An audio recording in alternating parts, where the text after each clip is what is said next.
पर उनकी कोई खास अहमियत नहीं थी। जब से उसने सप्त खड्ग अमर भवन में कदम रखा था, इन 10 से अधिक वर्षों में उसे 3 से ज्यादा नवम विपत्ति दिव्य अस्त्र मिल चुके थे।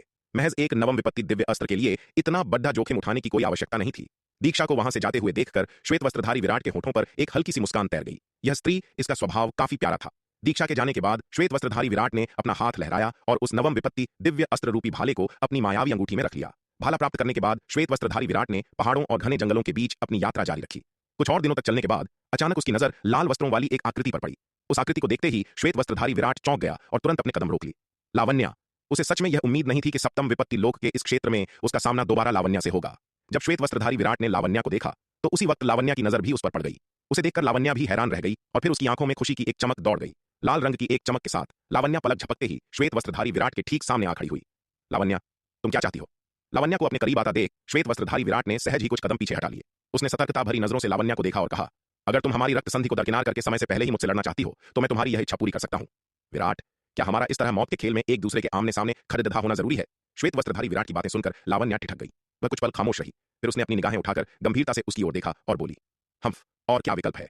यह सुनकर श्वेत वस्त्रधारी विराट ने ठंडी सांस लेते हुए कहा, विराट, क्या हम अपनी पुरानी दुश्मनी को भुलाकर वापस वैसी ही शुरुआत नहीं कर सकते जैसे हम पहले थे? लावण्या ने श्वेत वस्त्रधारी विराट की ओर उम्मीद भरी नजरों से देखा। अगर तुम मुझे वापस अपने पास आने दो तो मैं तुम्हारी दासी बनने को भी तैयार हूं। मैं तुम्हारी सेविका बनूंगी, तुम्हारी हर आज्ञा मानूंगी और यह सब मैं अपनी खुशी से करूंगी। मेरी बस यही विनती है कि मुझे अपनी जिंदगी में वापस लौट आने दो। श्वेत वस्त्रधारी विराट के साथ हुए उस घनिष्ठ शारीरिक स्पर्श ने उसके भीतर प्रेम की तीव्र ज्वाला को फिर से भड़का दिया था। अगर विराट उसे दोबारा अपना ले तो वह अपना सब कुछ त्यागने के लिए तैयार थी। लावण्या की उस मिन्नत और उसकी दयनीय हालत को देखकर श्वेत वस्त्रधारी विराट खामोश हो गया। अगर वह कहता कि उसके दिल में लावण्या के लिए कोई भावना नहीं बची थी तो यह झूठ होता। वे 3 साल जो उन्होंने साथ बिताए थे, वह गहरा और कभी न भूलने वाला प्यार, ऐसी यादें थीं जिन्हें वह कभी मिटा नहीं सकता था।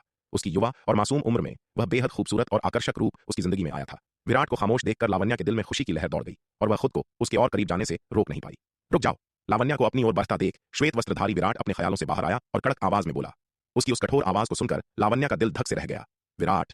लावण्या ने श्वेत वस्त्रधारी विराट के आकर्षक चेहरे की ओर देखा और बेहद कोमलता से उसे पुकारा। उसके खूबसूरत चेहरे पर असीम प्यार छलक रहा था। उसकी साफ चमकीली आंखों में स्नेह भरा था। वह जानी पहचानी पुकार सुनकर श्वेत वस्त्रधारी विराट भी भीतर तक कांप गया। जब वे प्यार में थे तब लावण्या उसे इसी तरह पुकारती थी। इस कोमल पुकार ने उसे एक बार फिर से उन पुरानी यादों के भंवर में खींच लिया। श्वेत वस्त्रधारी विराट का जो चेहरा अभी तक कठोर था वह थोड़ा नरम पड़ गया। यह देखकर लावण्या ने हल्के कदमों से आगे बढ़ते हुए अपना कोमल हाथ बढ़ाया और विराट के गालों को प्यार से सहलाने लगी। जैसे ही उस कोमल स्पर्श का एहसास हुआ, श्वेत वस्त्रधारी विराट अचानक होश में आ गया। उसने अपना हाथ बढ़ाया और लावण्या की गोरी कलाई को कसकर पकड़ लिया। उसका चेहरा एक ही पल में बर्फ सा ठंडा हो गया। लावण्या, ये नाटक बंद करो, तुम मुझे बेवकूफ नहीं बना सकती। विराट ने लावण्या के खूबसूरत चेहरे को घूरते हुए बर्फीली आवाज में कहा। मैं, विराट, पहले ही तुम्हारे हाथों एक बहुत बड़ा धोखा खा चुका हूं। भला मैं दूसरी बार इस जाल में कैसे फंस सकता हूं? विराट, मुझे पता है कि मैं गलत थी। मुझे तुम्हारे साथ वैसा बर्ताव नहीं करना चाहिए था। इस बार मैं सच में पश्चाताप कर रही हूं। मैं वाकई तुम्हारे साथ रहना चाहती हूं। लावण्या ने श्वेत वस्त्रधारी विराट की ओर देखते हुए दुख भरे स्वर में कहा। हे लावण्या, क्या तुम्हें लगता है कि तुम इन झूठों से मुझे फिर से चकमा दे दोगी? श्वेत वस्त्रधारी विराट ने उसकी बात सुनकर व्यंग्य से कहा। विराट, क्या तुम सच में मुझ पर एक आखिरी बार विश्वास नहीं कर सकते? विराट की बातें सुनकर लावण्या के दिल में गहरी टीस उठी। उसने आंखों में आंसू भरकर विराट की ओर देखा। लावण्या की उस दयनीय स्थिति को देखकर विराट का दिल एक पल के लिए फिर से पिघलने लगा, लेकिन जब उसे लावण्या के धोखे की याद आई तो उसका दिल फिर से पत्थर हो गया। लावण्या, तुम्हें क्या लगता है, क्या मैं अब भी तुम पर भरोसा करने की हिम्मत कर सकता हूं? श्वेत वस्त्रधारी विराट ने उसके सुंदर चेहरे को घूरते हुए कहा। उस समय मैंने तुम्हें अपने पूरे दिल से चाहा था। तुम्हारे लिए मैंने अनगिनत दर्द और ताने सहे। तुम्हारे लिए मैंने अपना सब कुछ दांव पर लगा दिया था। उन सब के बावजूद अंत में तुमने मुझे धोखा ही दिया। तो अब की बात तो छोड़ ही दो। अब जब हम सालों से एक दूसरे के खिलाफ लड़ रहे हैं और हमारे बीच इतनी गहरी नफरत पैदा हो चुकी है, तो मुझसे कहती हो कि तुम्हारा अचानक हृदय परिवर्तन हो गया है और तुम फिर से मेरे साथ रहना चाहती हो। लावण्या, क्या तुम सच में मुझे कोई बेवकूफ समझती हो? विराट की सर्द आवाज अपने कानों में गूंजती सुनकर लावण्या के दिल की धड़कनें ठंडी पड़ने लगीं। हे विराट, तो इसका मतलब हम नियति से ही एक दूसरे के जानी दुश्मन हैं? लावण्या ने विराट की ओर देखा और उदासी भरे स्वर में कहा। तुम्हें यह बात बहुत अच्छे से पता है। श्वेत वस्त्रधारी विराट ने उसे घूरते हुए कहा। अगर हमारे बीच वह 100 साल की रक्त संधि न हुई होती तो तुम आज जिंदा नहीं होती। विराट के ये अटल शब्द सुनकर लावण्या समझ गई कि उसकी सारी उम्मीदें महज एक भ्रम थीं। उस वक्त की गई एक छोटी सी भूल के विनाशकारी परिणामों ने उसकी किस्मत तय कर दी थी। अब उसके और विराट के बीच मौत का खेल तय था। कुछ चीजें जब एक बार हो जाती हैं तो उन्हें कभी नहीं सुधारा जा सकता। विराट, क्या मैं तुमसे एक एहसान मांग सकती हूँ? लावण्या ने श्वेत वस्त्रधारी विराट की ओर देखा। उसका चेहरा पूरी तरह से गंभीर था। क्या बात है? विराट ने ठंडे स्वर में पूछा। भले ही हम एक दूसरे के जानी दुश्मन बन चुके हैं, लेकिन हमारी आखिरी लड़ाई से पहले क्या तुम मेरी एक मुराद पूरी कर सकते हो? लावण्या ने गिड़गिड़ाते हुए विराट की ओर देखा। कैसी मुराद? विराट ने पूछा। मुझे अपना लो। लावण्या ने श्वेत वस्त्रधारी विराट से कहा। हम 3 साल तक साथ रहे, लेकिन तुमने मेरे साथ कभी कोई ऐसा रिश्ता नहीं बनाया। यह मेरा मलाल है और मुझे डर है कि शायद यह तुम्हारा भी मलाल होगा। इससे पहले कि हम हमेशा के लिए अलग हो जाएं, आओ अपनी इस इकलौती अधूरी ख्वाहिश को पूरा कर लें। यह कहते हुए उसका कोमल शरीर श्वेत वस्त्रधारी विराट की ओर झुकने लगा, लेकिन इससे पहले कि वह करीब आ पाती, विराट ने उसे पीछे धकेल दिया। लावण्या, ये गंदी चालें चलना बंद करो, विराट ने उसे घूरते हुए कहा। चाहे कुछ भी हो जाए, मैं दोबारा तुम्हारी साजिशों का शिकार नहीं बनूंगा। एक बार धोखा खाने के बाद विराट स्वाभाविक रूप से लावण्या को दोबारा सफल नहीं होने देना चाहता था। अगर उसने सच में लावण्या के साथ कोई रूमानी रिश्ता बना लिया तो बाद में वह उसे मारने की हिम्मत नहीं जुटा पाएगा। अब उसका निर्मल अवतार चतुर्थ विपत्ति लोक के स्तर को पार कर चुका था और उसकी ताकत लावण्या के लगभग बराबर हो चुकी थी। अब लावण्या के लिए पहले की तरह अचानक हमला करके उसे उलझाना मुश्किल था। विराट, क्या तुम मेरी यह आखिरी मुराद भी पूरी नहीं कर सकते? लावण्या की खूबसूरत आंखें विराट को निहार रही थीं और उसके चेहरे पर खुद के लिए एक दयनीय भाव था। इस बार सच में उसके मन में कोई बुरा इरादा नहीं था। वह बस अपने दिल के इस आखिरी मलाल को मिटाना चाहती थी। लेकिन दुर्भाग्य से विराट अब उससे पूरी तरह सतर्क हो चुका था और किसी भी कीमत पर उस पर भरोसा नहीं कर सकता था। इसके अलावा अगर विराट यह मान भी लेता कि उसके इरादे बुरे नहीं हैं, तब भी वह उसके साथ ऐसा रिश्ता नहीं बना सकता था। जिस औरत से वह इतनी नफरत करता हो, उसके साथ ऐसा रिश्ता रखना उसके लिए पूरी तरह से अस्वीकार्य था। और वैसे भी उनके बीच की दुश्मनी कभी न खत्म होने वाली थी। सच तो यह था कि इतने सालों बाद लावण्या ने उसके साथ जो कुछ भी किया था, विराट उसे बहुत पहले ही भुला चुका था। अगर यह केवल उन दोनों के बीच की निजी दुश्मनी होती तो शायद विराट इसे छोड़ सकता था। लेकिन यह औरत बेहद क्रूर थी। उसने रक्त छाया गठबंधन, रक्त पिशाच संप्रदाय और रक्त कबीले के लिए काम किया था और अनगिनत जुल्म ढाए थे। उसके हाथ अनगिनत मासूमों के खून से रंगे थे। भले ही विराट उसके पुराने धोखे को नजरअंदाज कर देता, लेकिन वह शक्ति सिंधु महाद्वीप के उन बेगुनाह लोगों की खातिर इस खूंखार औरत को कभी माफ नहीं कर सकता था। अगर यह औरत जिंदा रही तो पता नहीं इसके हाथों कितने और मासूमों की जान जाएगी। लावण्या की असलियत जानते हुए विराट भला ऐसी जहरीली सोच वाली औरत के साथ कोई संबंध कैसे रख सकता था? श्वेत वस्त्रधारी विराट ने लावण्या की ओर देखा, फिर उसे नजरअंदाज करते हुए वहां से जाने के लिए मुड़ गया। उसने लावण्या के साथ जो रक्त संधि की थी, उसकी समय सीमा अभी खत्म नहीं हुई थी, जिसका मतलब था कि वह अभी उससे सच में लड़ नहीं सकता था। जब हालात ऐसे थे तो उसने इस औरत के साथ बातों में अपना वक्त बर्बाद करना सही नहीं समझा। है विराट, क्या तुम्हें सच में लगता है कि मैं तुम्हारे इस तिरस्कार के लायक हूं? विराट को वहां से जाते हुए देखकर लावण्या की आंखों में एक पागलपन सा छाने लगा और वह खुद को पागलों की तरह हंसने से रोक नहीं पाई। विराट, तुम बस इंतजार करो, एक दिन मैं तुम्हें अपने घुटनों पर झुकाऊंगी और तुम मुझसे अपनी जिंदगी की भीख मांगोगे। लावण्या ने दूर जाते हुए विराट की ओर देखकर पागलों की तरह चीखते हुए कहा। लेकिन वह चाहे जितनी भी बौखला जाए, विराट ने मुड़कर उसकी ओर दोबारा नहीं देखा। लावण्या को पीछे छोड़ने के बाद श्वेत वस्त्रधारी विराट ने पहाड़ों के बीच अपना सफर जारी रखा। वह 2-3 दिनों तक और चला। इस दौरान उसने 5 और अष्टम विपत्ति दिव्य अस्त्र और 2 नवम विपत्ति दिव्य अस्त्र हासिल किए। विराट के अनुमान के मुताबिक सप्तम विपत्ति लोक के इस क्षेत्र में मिलने वाले खजाने अष्टम विपत्ति दिव्य अस्त्र, नवम विपत्ति दिव्य अस्त्र और अर्ध अमर दिव्य अस्त्र के स्तर के होने चाहिए थे। हालांकि विराट को अब तक जो खजाने मिले थे, उनमें से ज्यादातर अष्टम और नवम विपत्ति दिव्य अस्त्र थे, जिनमें अष्टम विपत्ति दिव्य अस्त्रों की संख्या सबसे ज्यादा थी। जहां तक अर्ध अमर दिव्य अस्त्र की बात थी, विराट को अभी तक एक भी ऐसा अस्त्र नहीं मिला था। उस दिन जब श्वेत वस्त्रधारी विराट पहाड़ों के बीच से गुजर रहा था, तभी अचानक उसे आगे से एक और भयंकर युद्ध की हलचल महसूस हुई। इस युद्ध की गूंज को महसूस करते हुए श्वेत वस्त्रधारी विराट चौंका और फिर चुपचाप उस दिशा की ओर बढ़ने लगा। जब वह युद्ध के मैदान के करीब पहुंचा तो उसने देखा कि लड़ने वाले दोनों पक्ष लव और विनीत, देविका और दीक्षा थे। विनीत, देविका और दीक्षा मिलकर लव के खिलाफ लड़ रहे थे, लेकिन उन तीनों के एक साथ हमला करने के बावजूद लव अपनी प्रलय नक्षत्र मणि के प्रहार से उन पर पूरी तरह भारी पड़ रहा था। उस प्रलय नक्षत्र मणि की ताकत वाकई बेहद खौफनाक थी। इसके पास होने से लव की युद्ध क्षमता 10 गुना से भी ज्यादा बढ़ गई थी। गनीमत थी कि विनीत और देविका ने भी प्रचुर मात्रा में भुना हुआ मांस खाने के बाद अपनी ताकत काफी बढ़ा ली थी, वरना तीनों के एक साथ होने के बावजूद शायद वे लव के सामने टिक नहीं पाते। हालांकि अपनी ताकत काफी बढ़ा लेने के बाद भी विनीत और देविका प्रलय नक्षत्र मणि का इस्तेमाल कर रहे लव को हराने में नाकाम साबित हो रहे थे। लड़ाई का रुख देखकर ऐसा लग रहा था कि विनीत, देविका और दीक्षा की हार तय है। अरे विनीत, क्या तुम अपनी चतुर चालों के लिए नहीं जाने जाते? जल्दी से इस कमीने को हराने का कोई तरीका सोचो। दीक्षा ने लव के प्रलय नक्षत्र मणि के हमलों से बचते हुए विनीत की ओर चिल्लाकर कहा। लव के ताबड़तोड़ हमलों के आगे वह धीरे धीरे पस्त होती जा रही थी। धमाका! जैसे ही उसने यह कहा, लव ने प्रलय नक्षत्र मणि को घुमाया और उसे दीक्षा के ऊपर पूरी ताकत से दे मारा। यह देखकर दीक्षा ने अपने विशालकाय दरवाजे जैसे खड्ग को घुमाया और उस खौफनाक हमले को रोकने की पूरी कोशिश की, लेकिन इस भयानक प्रहार के प्रभाव से उसके मुंह से खून का एक फव्वारा फूट पड़ा। साफ था कि इन लगातार लड़ाइयों ने उसे बुरी तरह थका दिया था। दीक्षा की बात सुनकर विनीत के चेहरे पर एक कड़वी मुस्कान आ गई। वह भी लव को हराना चाहता था, लेकिन वह प्रलय नक्षत्र मणि कुछ ज्यादा ही भयानक थी। अगर उसके पास भी कोई अर्ध अमर दिव्य अस्त्र होता तो शायद उसके पास लव को हराने का मौका होता, लेकिन अफसोस, इतने लंबे समय तक सप्त खड्ग अमर भवन में रहने के बाद भी उसे जो सबसे बेहतरीन खजाना मिला था, वह सिर्फ एक नवम विपत्ति दिव्य अस्त्र था। Boom boom boom! लव के भीषण हमलों के आगे विनीत, देविका और दीक्षा तीनों ही प्रलय नक्षत्र मणि से घायल हो चुके थे। हा हा हा! विनीत, देविका, दीक्षा, अब मरने के लिए तैयार हो जाओ। यह देखकर लव पागलों की तरह हंसने लगा। गुस्से से उसका चेहरा भयानक लग रहा था। वह प्रलय नक्षत्र मणि को घुमा रहा था और उसका इरादा एक ही बार में घायल दीक्षा को खत्म करने का था। लेकिन ठीक उसी नाजुक पल में एक हवा को चीरने वाली आवाज के साथ एक अकल्पनीय तेज रोशनी की किरण उसकी ओर झपटी। यह रोशनी इतनी अचानक और इतनी तेज थी कि लव को संभलने का मौका ही नहीं मिला और वह सीधे उससे जा टकराई। इसके बाद एक जोरदार धमाका हुआ। इस खौफनाक प्रहार को झेलने के बाद लव का पूरा शरीर तोप के गोले की तरह पीछे की ओर उड़ गया। भले ही उसने नवम विपत्ति दिव्य अस्त्र से बना रक्षा कवच पहन रखा था, लेकिन फिर भी उसके मुंह से खून निकल आया। पवन देव बाण विद्या! यह दृश्य देखकर दीक्षा आश्चर्य से चिल्ला उठी। उसने सच में अपनी आंखों से उस पौराणिक पवन देव बाण विद्या को देखा था। इस खौफनाक बाण का वार झेलने वाले लव के चेहरे पर भी गहरा सदमा था। पिछली बार जब वह विनीत, श्रुति और अन्य लोगों से लड़ रहा था, तब इसी पवन देव बाण विद्या के माहिर खिलाड़ी ने छुपकर हमला किया था और लड़ाई में खलल डाला था। इस बार भी उसका सामना पवन देव बाण विद्या के उसी माहिर खिलाड़ी से हो गया था।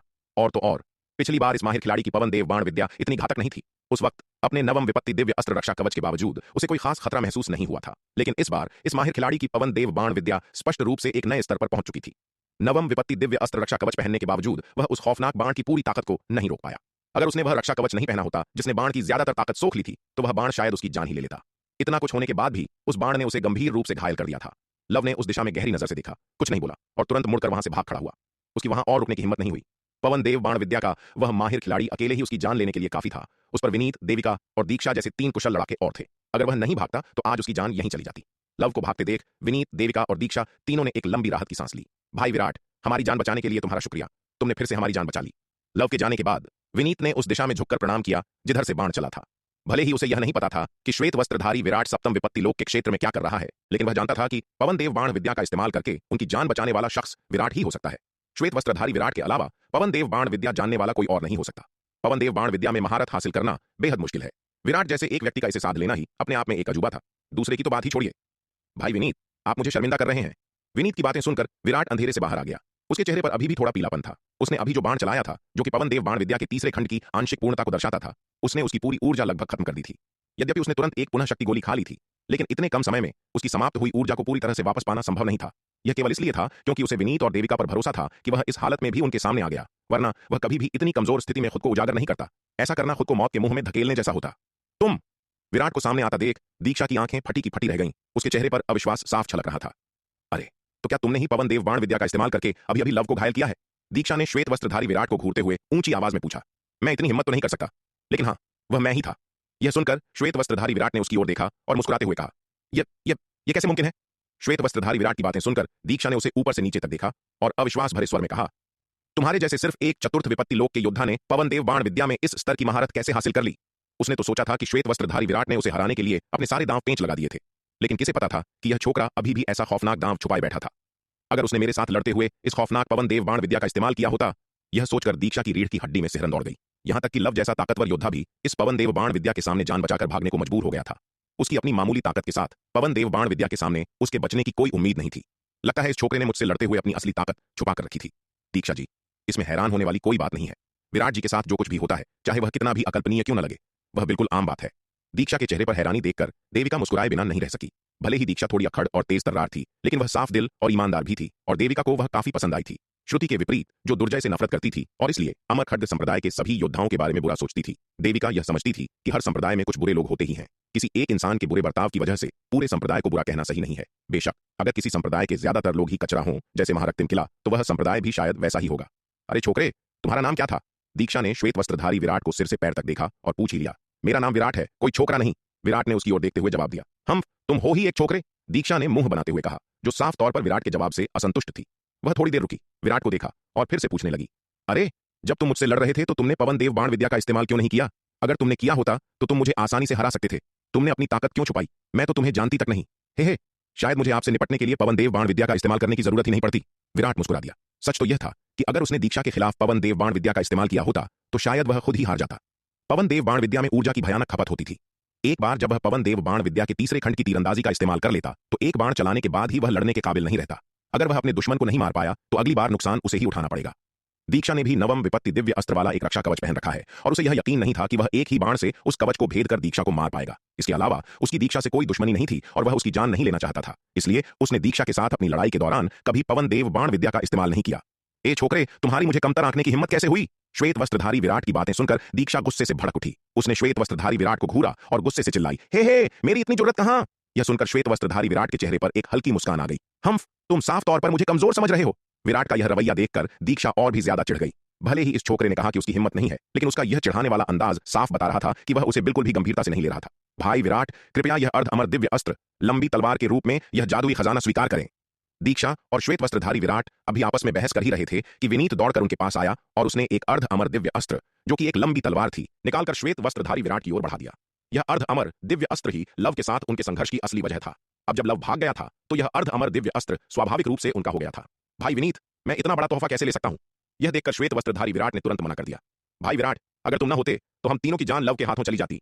तुमने हमें लव के चंगुल से बचाया है, इसलिए यह अर्ध अमर दिव्य अस्त्र, यह जादुई खजाना सच में तुम्हारा ही होना चाहिए। विनीत ने श्वेत वस्त्रधारी विराट से बड़ी गंभीरता से कहा। हाँ विराट जी, इसे रख लीजिए। इसी बीच देविका ने भी कहा, आपके अलावा हम तीनों में से कोई भी इस अर्ध अमर दिव्य अस्त्र को लेने के लायक नहीं है। यह उनकी बातें सुनकर श्वेत वस्त्रधारी विराट थोड़ा दुविधा में पड़ गया। यह अर्ध अमर दिव्य अस्त्र, यह जादुई तलवार कोई मामूली खजाना नहीं था, और तो और लव को भगा पाना महज एक इत्तेफाक था। वह बाण चलाने के बाद भले ही उसने लव को गंभीर रूप से घायल कर दिया था, लेकिन वह खुद भी कुछ समय के लिए लड़ने के काबिल नहीं रहा था।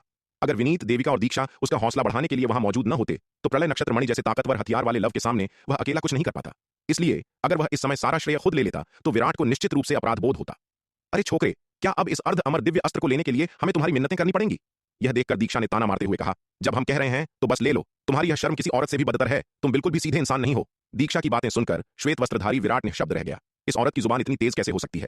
कोई ताज्जुब नहीं कि पहले इसकी श्रुति के साथ लगभग हाथापाई हो गई थी। शुरू में श्वेत वस्त्रधारी विराट थोड़ा झिझक रहा था, लेकिन दीक्षा की बातें सुनने के बाद उसके पास इसे स्वीकार करने के अलावा कोई चारा नहीं बचा। आखिरकार वह इस औरत से यह नहीं सुनना चाहता था कि वह एक औरत से भी बदतर है। यह सच में दिल पर लगने वाली बात थी। इस लड़ाई के बाद भले ही दीक्षा और श्वेत वस्त्रधारी विराट के बीच कुछ मतभेद थे, लेकिन वे चारों एक साथ यात्रा करते रहे। आखिरकार लव की प्रलय नक्षत्र मणि अविश्वसनीय रूप से शक्तिशाली थी। अगर वे अकेले यात्रा कर रहे होते और लव से दोबारा उनका सामना हो जाता तो उनकी मौत लगभग तय थी। एक साथ यात्रा करते हुए वे चारों जो भी खजाना पाते उसे आपस में बराबर बांट लेते थे। चूंकि श्वेत वस्त्रधारी विराट ने पहले ही अर्ध अमर दिव्य अस्त्र प्राप्त कर लिया था, इसलिए वह काफी फायदे में था और बाद की यात्रा के दौरान खजाने के बंटवारे में शायद ही कभी शामिल हुआ। इससे दीक्षा को थोड़ी शर्मिंदगी महसूस हुई और उसने जोर देकर कहा कि उन्हें जो भी खजाना मिले वह उन चारों के बीच बराबर बांटा जाना चाहिए। श्वेत वस्त्रधारी विराट उसे समझा नहीं पाया और उसे उसकी बात माननी पड़ी। दीक्षा के साथ बातचीत के दौरान उसे उसके भोलेपन के कई और रूप देखने को मिले। भले ही इस औरत की जुबान कभी कभी काफी तीखी हो जाती थी, लेकिन उसकी उदारता और वफादारी ने विराट के मन में उसके लिए एक खास जगह बना दी थी। इसके अलावा दीक्षा से विराट को युगांत के बारे में और भी कई बातें पता चली। दीक्षा बहुत ही सीधी और बेबाक थी और वह युगांत की बहुत इज्जत करती थी। श्वेत वस्त्रधारी विराट से बात करते हुए वह अक्सर युगांत के कारनामों का जिक्र करती थी। दीक्षा की बातों से विराट युगांत के लिए उसका प्यार साफ महसूस कर सकता था। जब भी वह युगांत का जिक्र करती तो उसका चेहरा प्यार में डूबी एक प्रेमिका की तरह खिल उठता, जिसे देखकर विराट निशब्द रह जाता। हम छोकरे, तुम बुरे नहीं हो, लेकिन मेरे वरिष्ठ भाई युगांत के सामने तुम कुछ भी नहीं हो। एक दिन युगांत के कुछ कारनामों को सुनाने के बाद दीक्षा ने श्वेत वस्त्रधारी विराट की ओर देखा और बड़े ही घमंड से कहा, हाँ हाँ, मेरी क्या मजाल जो मैं आपके वरिष्ठ भाई युगांत से अपनी बराबरी करूं। यह सुनकर श्वेत वस्त्रधारी विराट को उसकी हाँ में हाँ मिलानी ही पड़ी। वह इतना बेवकूफ नहीं था कि इस औरत से ऐसे मामूली विषय पर बहस करता। इस औरत की नजरों में दुनिया का कोई भी इंसान उसके वरिष्ठ भाई युगांत की बराबरी नहीं कर सकता था।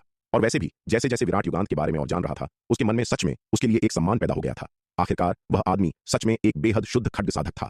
इतना ही नहीं, उसकी हत्या करने की इच्छा शक्ति अविश्वसनीय रूप से दृढ़ थी। उसने अपनी आधी से ज्यादा जिंदगी अंधकार दानव वंश के खिलाफ लड़ते हुए मोर्चे पर बिताई थी। उसके हाथों मरने वाले अंधकार दानवों की गिनती करना नामुमकिन था। पूरे दक्षिणी स्वर्ग मंडल की युवा पीढ़ी में भी युगांत का एक बहुत बड़ा नाम था, सप्त खड्ग अमर भवन। वह इलाका जहां अष्टम विपत्ति लोक के योद्धा रहते थे। इस इलाके में केवल युगांत और श्रुति मौजूद थे। युगांत ने इस जंगल से केवल 2 निम्न श्रेणी अमर दिव्य अस्त्र और 5 अर्ध अमर दिव्य अस्त्र लिए और वहां से चला गया।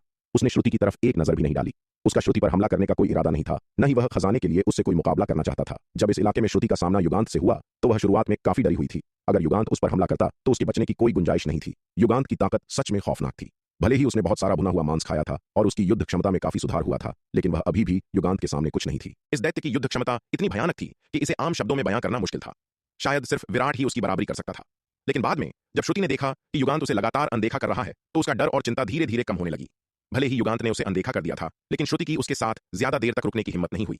युगांत की आंखों से ओझल होने के बाद ही उसने अपनी यात्रा आगे बढ़ाने की हिम्मत जुटाई। चूंकि इस इलाके में सिर्फ वे दोनों ही थे और युगांत खजाने के लिए उससे कोई होड़ नहीं कर रहा था, इसलिए श्रुति को बहुत सारे खजाने मिल गए। इस इलाके के खजाने ज्यादातर नवम विपत्ति दिव्य अस्त्र, अर्ध अमर दिव्य अस्त्र और निम्न श्रेणी अमर दिव्य अस्त्र थे। कुल मिलाकर 3 निम्न श्रेणी अमर दिव्य अस्त्र थे। 2 युगांत के हाथ लगे और 1 श्रुति के। कुल 10 अर्ध अमर दिव्य अस्त्र थे। युगांत ने 5 लिए और बाकी 5 श्रुति के हाथ लगे। जहां तक नवम विपत्ति दिव्य अस्त्रों का सवाल है तो यह कहने की जरूरत नहीं है कि लगभग सभी श्रुति के ही हिस्से में आए। इन सभी इलाकों में श्रुति के लिए खजाना हासिल करना यकीनन सबसे आसान था। अन्य इलाकों में चाहे वह तृतीय, चतुर्थ, पंचम, षष्ठम या सप्तम विपत्ति लोक हो, योद्धा खजाने के लिए खून की नदियां बहा रहे थे, लेकिन श्रुति को यह सब बिना किसी संघर्ष के मिल गया। खजानों की इस बारिश ने श्रुति को बेहिसाब दौलत का मालिक बना दिया था। पलक झपकते ही एक पूरा वर्ष बीत गया जब से उन्होंने इस पहाड़ी जंगल में कदम रखा था। उस दिन जब विभिन्न क्षेत्रों के योद्धा जंगल से गुजर रहे थे, अचानक उन पर एक शक्ति का अवतरण हुआ और अगले ही पल वे एक नई जगह पर प्रकट हुए। यह जगह एक बहुत विशाल मैदान था। यह मैदान इतना विशाल था कि यह 10 लाख मील तक फैला हुआ था। इस समय सभी लोगों के योद्धा इस मैदान में इकट्ठा हो चुके थे। श्वेत वस्त्रधारी विराट ने विभिन्न संप्रदायों के जमा हुए योद्धाओं पर एक नजर डाली और एक हल्की सी आह भरे बिना न रह सका। इस एक वर्ष के दौरान सभी स्तरों के योद्धाओं की संख्या फिर से लगभग आधी रह गई थी। यह उन जंगलों में खजाने के लिए योद्धाओं के बीच लड़ी गई भयानक लड़ाइयों की गवाही दे रहा था। दौलत के लिए इंसान मरता है और दाने के लिए परिंदा। खजाने हथियाने के लिए ये योद्धा एक दूसरे की जान लेने पर उतारू थे। सभी स्तरों के योद्धाओं में से पंचम और षष्ठम विपत्ति लोक के योद्धाओं को सबसे ज्यादा भारी नुकसान उठाना पड़ा था। आमतौर पर किसी योद्धा का साधना स्तर जितना ऊंचा होता है, उसके बचने के साधन उतने ही मजबूत होते हैं, जिससे उन्हें मारना और भी मुश्किल हो जाता है। दुर्भाग्य से पंचम और षष्ठम विपत्ति लोक के इन योद्धाओं का सामना लावण्या से हो गया था।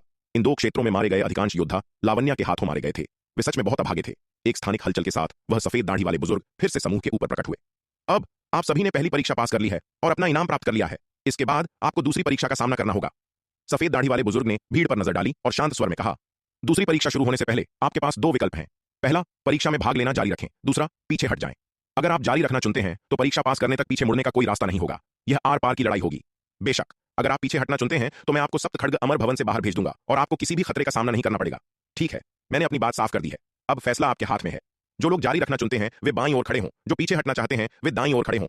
सफेद दाढ़ी वाले बुजुर्ग की बात सुनकर भीड़ ने एक दूसरे की ओर हैरानी से देखा। उन्हें यह उम्मीद नहीं थी कि दूसरी परीक्षा शुरू होने से पहले उन्हें चुनने का एक और मौका मिलेगा। सफेद दाढ़ी वाले बुजुर्ग के अपनी बात खत्म करने के बाद तृतीय विपत्ति लोक और चतुर्थ विपत्ति लोक के आधे योद्धा बाईं ओर चले गए और आधे दाईं ओर। पहली परीक्षा पास करने के बाद कई योद्धाओं को यह एहसास हो गया था कि सप्त खड्ग अमर भवन की परीक्षाएं सच में कितनी कठिन और क्रूर थीं। इतने लंबे समय तक जिंदा रहने वाले कई योद्धा अभी भी डर के साए में जी रहे थे, और अब जब उनके पास पीछे हटने का विकल्प था तो उनकी आगे की परीक्षाओं में भाग लेने की हिम्मत नहीं हो रही थी। बेशक कुछ योद्धा जिन्हें परीक्षा पास करने और बड़ी मात्रा में खजाना प्राप्त करने की मिठास का स्वाद मिल गया था, वे सप्त खड्ग अमर भवन के अवसरों के लिए और भी ज्यादा उत्सुक थे और अपनी किस्मत आजमाने के लिए रुकने का इरादा रखते थे। पिताजी, क्या आप अभी भी आगे बढ़ने का विचार कर रहे हैं? चंद्रिका ने चंद्रकांत से पूछा। चंद्रिका का सवाल सुनकर चंद्रकांत कुछ पल के लिए सोच में पड़ गए। फिर उन्होंने अपना सिर हिलाया और मुस्कुराते हुए कहा, रहने दो, मेरी ताकत इतनी ही है, मुझे अब इसमें नहीं पड़ना चाहिए। मैं आगे की परीक्षाओं में हिस्सा नहीं लूंगा। अगर वह अकेले होते तो वह अभी भी अपनी पूरी ताकत झोंकने का इरादा रखते। सप्त खड्ग अमर भवन जैसे अवसर दुर्लभ और कीमती होते हैं। अगर एक बार हाथ से निकल गए तो शायद जिंदगी भर दोबारा न मिले। हालांकि उन्होंने यह भी सोचा कि अगर वे आगे बढ़ने का फैसला करते हैं तो शायद चंद्रिका भी उनका ही अनुसरण करेगी और अगली परीक्षा में शामिल होगी। वह खुद तो खतरा मोल लेने के लिए तैयार थे, लेकिन वह अपनी बेटी को खतरे में नहीं डालना चाहते थे। इसलिए जब चंद्रिका ने उनसे पूछा तो चंद्रकांत ने पीछे हटने का फैसला किया। चंद्रकांत के ये शब्द सुनकर चंद्रिका का चेहरा खुशी से खिल उठा और उसने तुरंत कहा, अगर पिताजी अगली परीक्षा में हिस्सा लेने का विचार नहीं कर रहे हैं तो मैं भी पीछे हटने का फैसला करती हूँ। सप्त खड्ग अमर भवन की परीक्षाएं सच में बहुत ज्यादा खतरनाक और खौफनाक थीं। वह अब आगे हिस्सा नहीं लेना चाहती थी। अब जब उसे पीछे हटने का एक और मौका मिला था तो स्वाभाविक रूप से वह इसी विकल्प को चुनना चाहती थी। उन पहाड़ों में पूरा एक वर्ष बिताने के बाद उसने बहुत कुछ ऐसा देखा था जो दिल दहला देने वाला था। खजाने की होड़ में विभिन्न शक्तियों के योद्धा एक दूसरे को मारने में बिल्कुल भी संकोच नहीं कर रहे थे। अब उनके श्वेत हिम संप्रदाय के योद्धाओं में से केवल पूर्वज श्वेत हिम, चंद्रकांत, धवलराज, पुनीत और वह खुद ही बचे थे। यहां तक कि कुशाग्र, जो श्वेत हिम संप्रदाय के 5 मुख्य शिष्यों में से एक था, वह भी उस जंगली पहाड़ से बाहर नहीं आ पाया था। स्पष्ट रूप से वह भी वहीं मारा गया था। अगर वह दूसरी परीक्षा में भाग लेना जारी रखती तो उसे अपने बचने की कोई खास उम्मीद नजर नहीं आ रही थी। पुनीत भाई, आपका क्या ख्याल है? आपका क्या इरादा है? चंद्रिका ने पुनीत की ओर मुड़कर पूछा। मेरा भी आगे बढ़ने का कोई इरादा नहीं है। पुनीत ने सिर हिलाया और मुस्कुराया। उसने भी इस परीक्षा के खतरों को बहुत गहराई से महसूस किया था। भले ही उसे श्वेत वस्त्रधारी विराट से काफी सारे संसाधन मिले थे जिससे उसकी युद्ध क्षमता में बहुत इजाफा हुआ था, लेकिन इतने सारे युद्ध कला के धुरंधरों के बीच अपनी जगह बनाना बेशक बेहद मुश्किल काम था। पुनीत की नजर में इस अनिश्चित अवसर के लिए अपनी जान दांव पर लगाना कोई समझदारी का काम नहीं था। श्वेत हिम संप्रदाय के योद्धाओं में से चंद्रकांत, चंद्रिका और पुनीत ने तो पीछे हटने का फैसला कर लिया, लेकिन पूर्वज श्वेत हिम और धवलराज ने परीक्षा में बने रहने का ही चुनाव किया। उन पहाड़ों में अनगिनत खजाने हासिल करने के बाद सप्त खड्ग अमर भवन के इन अवसरों ने उनके लालच को और बढ़ा दिया था, और वे जिंदगी में एक बार मिलने वाले इस मौके को किसी भी कीमत पर गंवाना नहीं चाहते थे। इसके अलावा पहली परीक्षा पास करने के बाद वे यह बात समझ चुके थे कि सप्त खड्ग अमर भवन की परीक्षाओं के नियम सभी योद्धाओं पर एक साथ लागू नहीं होते, बल्कि हर एक की साधना के स्तर के अनुसार कठिनाई तय की जाती है। उन्हें यकीन था कि उनकी ताकत उसी स्तर के अन्य योद्धाओं से कम नहीं है। इस बात की काफी संभावना है कि आप अगली परीक्षा पास कर लेंगे। श्रवण वर्षा विद्यापीठ के शिष्यों में से देवयानी ने भी पीछे हटने का फैसला किया। उस पत्थरों के जंगल में महारक्तिम किला के योद्धाओं के दबाव का सामना करते हुए उसने मौत को बहुत करीब से देखा था। गनीमत थी कि श्वेत वस्त्रधारी विराट उसी वक्त वहां से गुजरा और उसने उसे बचा लिया, वरना वह महारक्तिम किला के योद्धाओं के हाथों बेइज्जत होकर उसी पत्थरों के जंगल में अपनी जान गंवा चुकी होती। मौत के मुहाने से वापस लौटने के बाद देवयानी को अपनी जिंदगी से और भी प्यार हो गया था। उस जंगली पहाड़ में हुई पहली परीक्षा ने उसे अच्छी तरह समझा दिया था कि इन परीक्षाओं में सामने आने वाले हालात कितने खतरनाक हो सकते हैं, और वह अपनी जान को और खतरे में नहीं डालना चाहती थी। पंचम विपत्ति लोक के योद्धाओं में चंद्रकांत, चंद्रिका, पुनीत और देवयानी को छोड़कर बाकी सभी ने परीक्षा में बने रहने का फैसला किया। जहां तक षष्ठम और सप्तम विपत्ति लोक के योद्धाओं की बात है तो उनमें से किसी ने भी पीछे हटने का चुनाव नहीं किया। उन सभी ने भाग लेना जारी रखा। बहुत खूब, आप सभी ने अपने फैसले कर लिए हैं। सभी के फैसले करने के बाद सफेद दाढ़ी वाले बुजुर्ग ने सहमति में सिर हिलाते हुए कहा।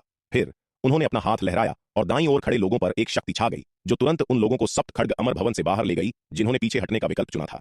केवल बाईं ओर खड़े लोग ही शेष बचे थे। ये बचे हुए योद्धा बहुत ही कम संख्या में थे। यहां तक कि सबसे बड़े समूह तृतीय विपत्ति लोक के योद्धाओं की संख्या भी तीनों गुटों को मिलाकर 20 से कम थी। चतुर्थ विपत्ति लोक के योद्धाओं की संख्या 15 से कम थी। पंचम और षष्ठम विपत्ति लोक के योद्धा तो पहले से ही कम थे, और आधे से अधिक को तो लावण्या ने ही पहाड़ों में मौत के घाट उतार दिया था। इन दोनों लोगों के 10 से भी कम योद्धा बचे थे। तुलनात्मक रूप से देखा जाए तो सप्त खड्ग अमर भवन में प्रवेश करने वाले सप्तम विपत्ति लोक के योद्धाओं को सबसे कम नुकसान उठाना पड़ा था। अब तक एल्डर लोहिया को छोड़कर, जिसे श्वेत वस्त्रधारी विराट ने पवन देव बाण विद्या का इस्तेमाल करके मार गिराया था, अन्य सभी सप्तम विपत्ति लोक के योद्धा जीवित थे। आखिरकार ये सप्तम विपत्ति लोक के योद्धा जिन्होंने सप्त खड्ग अमर भवन में प्रवेश किया था, एल्डर लोहिया को छोड़कर तीनों प्रमुख गुटों के सबसे कुलीन शिष्य थे। उनमें से प्रत्येक के पास बचने के अपने अपने अचूक उपाय थे जिससे वे बेहद लचीले बन जाते थे, और उन्हें हराना इतना आसान नहीं था। चूंकि आप सभी ने परीक्षा जारी रखने का फैसला किया है तो चलिए दूसरे चरण की शुरुआत करते हैं। सफेद दाढ़ी वाले बुजुर्ग ने बचे हुए समूह पर एक नजर डाली और शांत स्वर में कहा। फिर उन्होंने अपना हाथ लहराया। गड़गड़ाहट। पूरे मैदान में एक दबी हुई गड़गड़ाहट गूंज उठी और 6 विशालकाय चबूतरे पलक झपकते ही उभर आए। इनमें से हर एक चबूतरा पूरे 1 लाख मील के घेरे में फैला हुआ था। जैसे ही चबूतरे ऊपर उठे, सभी ने अपने ऊपर एक शक्ति का एहसास किया और अगले ही पल उनके शरीर अपने अपने चबूतरों पर प्रकट हो गए। अब आपको जो करना है वह यह है कि एक अगरबत्ती के जलने तक के समय के लिए इन चबूतरों पर टिके रहना है। सफेद दाढ़ी वाले बुजुर्ग ने सभी पर नजर डालते हुए शांत स्वर में कहा। एक अगरबत्ती के जलने तक टिके रहने के बाद आप प्रारंभिक परीक्षा पास कर लेंगे। एक अगरबत्ती के जलने तक के समय के लिए टिके रहना है। यह सुनकर सभी के चेहरों पर संदेह के भाव उभर आए, लेकिन जल्द ही वे समझ गए कि क्या हो रहा था। सफेद दाढ़ी वाले बुजुर्ग के अपनी बात खत्म करने के बाद उन्होंने अपना हाथ लहराया और आसमान से सेम के आकार के तरल पदार्थ की बारिश होने लगी, जो विभिन्न ऊंचे चबूतरों पर बिखरने लगा। Plop plop plop. यह तरल पदार्थ चबूतरों पर गिरते ही तेजी से स्वर्ण कवच वाले पुतलों में बदल गया। बीज बोकर सैनिक पैदा करना। यह देखकर कुछ योद्धा आश्चर्य से चिल्लाए बिना न रह सके। यह सुनकर श्वेत वस्त्रधारी विराट के भीतर भी एक सिहरन सी दौड़ गई। बीज बोकर सैनिक पैदा करना।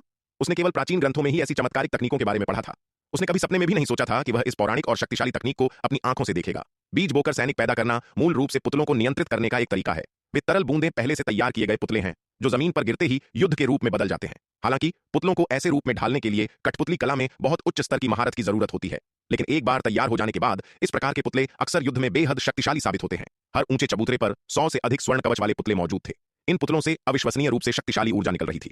तरल पदार्थ के स्वर्ण कवच वाले पुतलों में बदलते ही उन्होंने तुरंत चबूतरों पर मौजूद योद्धाओं पर भयंकर हमला बोल दिया। आहा! इन स्वर्ण कवच वाले पुतलों के हमलों के बीच उन चबूतरों से दर्दनाक चीखें गूंजने लगीं जहां तृतीय और चतुर्थ विपत्ति लोक के योद्धा मौजूद थे। कुछ ही पलों में लगभग 10 योद्धा इन स्वर्ण कवच वाले पुतलों के हाथों चीर फाड़ दिए गए। जब उन्होंने इन स्वर्ण कवच वाले पुतलों की युद्ध क्षमता को अपनी आंखों से देखा तो सभी पूरी तरह से खौफजदा रह गए। ताकतवर, ये वाकई बहुत ताकतवर थे। इनमें से हर एक स्वर्ण कवच वाला पुतला उन खूंखार परिंदों से कई गुना ज्यादा ताकतवर था जिनका सामना उन्होंने पत्थर के पुल पर किया था। उनकी व्यक्तिगत युद्ध क्षमता कई गुना अधिक थी और उनकी संख्या भी 10 गुना से अधिक थी। इस परीक्षा की कठिनाई की कल्पना करना भी मुश्किल था। शुरुआत में समूह ने सोचा था कि ऊंचे चबूतरे पर एक अगरबत्ती के जलने तक टिके रहना कोई बड़ी बात नहीं है, लेकिन अब इन खौफनाक पुतलों के हमलों का सामना करते हुए उन्हें एहसास हुआ कि यह वास्तव में कितना मुश्किल था। एक अगरबत्ती के जलने तक टिके रहना तो दूर, 10 सांसों तक टिके रहना भी कोई आसान काम नहीं था। आहा! मुझे बाहर निकालो, मुझे बाहर निकालो। इन खौफनाक पुतलों के लगातार हमलों के आगे कुछ योद्धा अपनी हिम्मत हार बैठे और उन्होंने चबूतरे के किनारे की ओर भागने की कोशिश की। दुर्भाग्य से जब वे किनारे पर पहुंचे तो उन्होंने पाया कि एक अविश्वसनीय रूप से शक्तिशाली ऊर्जा कवच ने पूरे चबूतरे को घेर रखा था, जिसने इसे कसकर ढक दिया था। उन्होंने चाहे जितनी भी कोशिश कर ली, वे ऊर्जा कवच को 1 इंच भी नहीं हिला पाए। अंततः निराशा के अंधकार में डूबते हुए इन सभी योद्धाओं को इन स्वर्ण कवच वाले पुतलों के हाथों अपनी जान गंवानी पड़ी। एक अगरबत्ती के जलने तक का समय बीत जाने के बाद तृतीय विपत्ति लोक के योद्धाओं के चबूतरे पर केवल 5 योद्धा ही बचे थे। चतुर्थ विपत्ति लोक के योद्धाओं के चबूतरे पर 7 योद्धा बचे थे और पंचम विपत्ति लोक के योद्धाओं के चबूतरे पर भी केवल 7 ही योद्धा शेष थे। षष्ठम विपत्ति लोक के योद्धाओं के चबूतरे पर केवल 5 लोग ही जिंदा बचे थे। सप्तम और अष्टम विपत्ति लोक के योद्धाओं के ऊंचे चबूतरे पर अभी तक किसी के मारे जाने की कोई खबर नहीं थी। जब स्वर्ण कवच वाले पुतलों का हमला थमा तो सभी योद्धाओं के चेहरों पर अभी भी खौफ का साया मंडरा रहा था। ये स्वर्ण कवच वाले पुतले सच में किसी खौफनाक सपने से कम नहीं थे। जो लोग एक अगरबत्ती के जलने तक के समय के लिए जीवित बच भी गए थे, वे सभी बुरी तरह से जख्मी हो चुके थे। इस पल लगभग सभी योद्धाओं ने राहत की सांस ली, जैसे वे मौत के मुहाने से लौट आए हों। बहुत बढ़िया, आप सभी एक अगरबत्ती के जलने तक के समय के लिए जीवित रहे हैं। आप सभी को इनाम दिया जाएगा। सफेद दाढ़ी वाले बुजुर्ग ने भीड़ की ओर देखते हुए कहा। इतना कहकर सफेद दाढ़ी वाले बुजुर्ग ने अपना हाथ लहराया और उसी पल असीम शक्ति से जगमगाता हुआ एक स्फटिक उनमें से हर एक के सामने प्रकट हो गया। क्या यह एक अमर दिव्य स्फटिक हो सकता है? अपने सामने स्फटिकों को देखकर सभी की सांसें अटक गईं। कुछ योद्धा तो हैरानी से चीख पड़े। तुमने सही अंदाजा लगाया, यह एक अमर दिव्य स्फटिक है। सफेद दाढ़ी वाले बुजुर्ग ने सभी पर नजर डालते हुए कहा। चूंकि तुमने दूसरे चरण की प्रारंभिक परीक्षा पास कर ली है, इसलिए तुम में से प्रत्येक को इनाम के तौर पर एक अमर दिव्य स्फटिक मिलेगा। बुजुर्ग के ये शब्द सुनकर सभी ने एक बार फिर चैन की सांस ली। उन्हें यह उम्मीद नहीं थी कि परीक्षा पास करने पर इतना बेशकीमती इनाम मिलेगा। एक अमर दिव्य स्फटिक 10 करोड़ महाविपत्ति स्फटिकों के बराबर होता था, और यह तो सिर्फ एक किताबी विनिमय दर थी। आमतौर पर विनिमय दर इससे अधिक ही होती थी, कम नहीं। बाजार में बहुत कम लोग होंगे जो एक अमर दिव्य स्फटिक के बदले 10 करोड़ महाविपत्ति स्फटिक देने को तैयार होंगे, और एक अमर दिव्य स्फटिक के बदले में आमतौर पर किसी को और भी अधिक कीमत चुकानी पड़ती थी। पूर्वी नक्षत्र महाद्वीप पर यहां तक कि दोगुनी कीमत 20 करोड़ महाविपत्ति स्फटिकों पर भी यह गारंटी नहीं है कि आप अमर दिव्य स्फटिक खरीद पाएंगे। ऐसा इसलिए है क्योंकि अमर दिव्य स्फटिक और महाविपत्ति स्फटिक मौलिक रूप से अलग अलग स्तरों की चीजें हैं। एक अमर दिव्य स्फटिक में अमरता की शक्ति समाहित होती है, जो उच्च स्तरीय महाविपत्ति लोक के योद्धाओं के लिए भी एक अद्वितीय खजाना है। इसके अलावा इस स्तर के खजाने पूर्वी नक्षत्र महाद्वीप पर बेहद दुर्लभ हैं।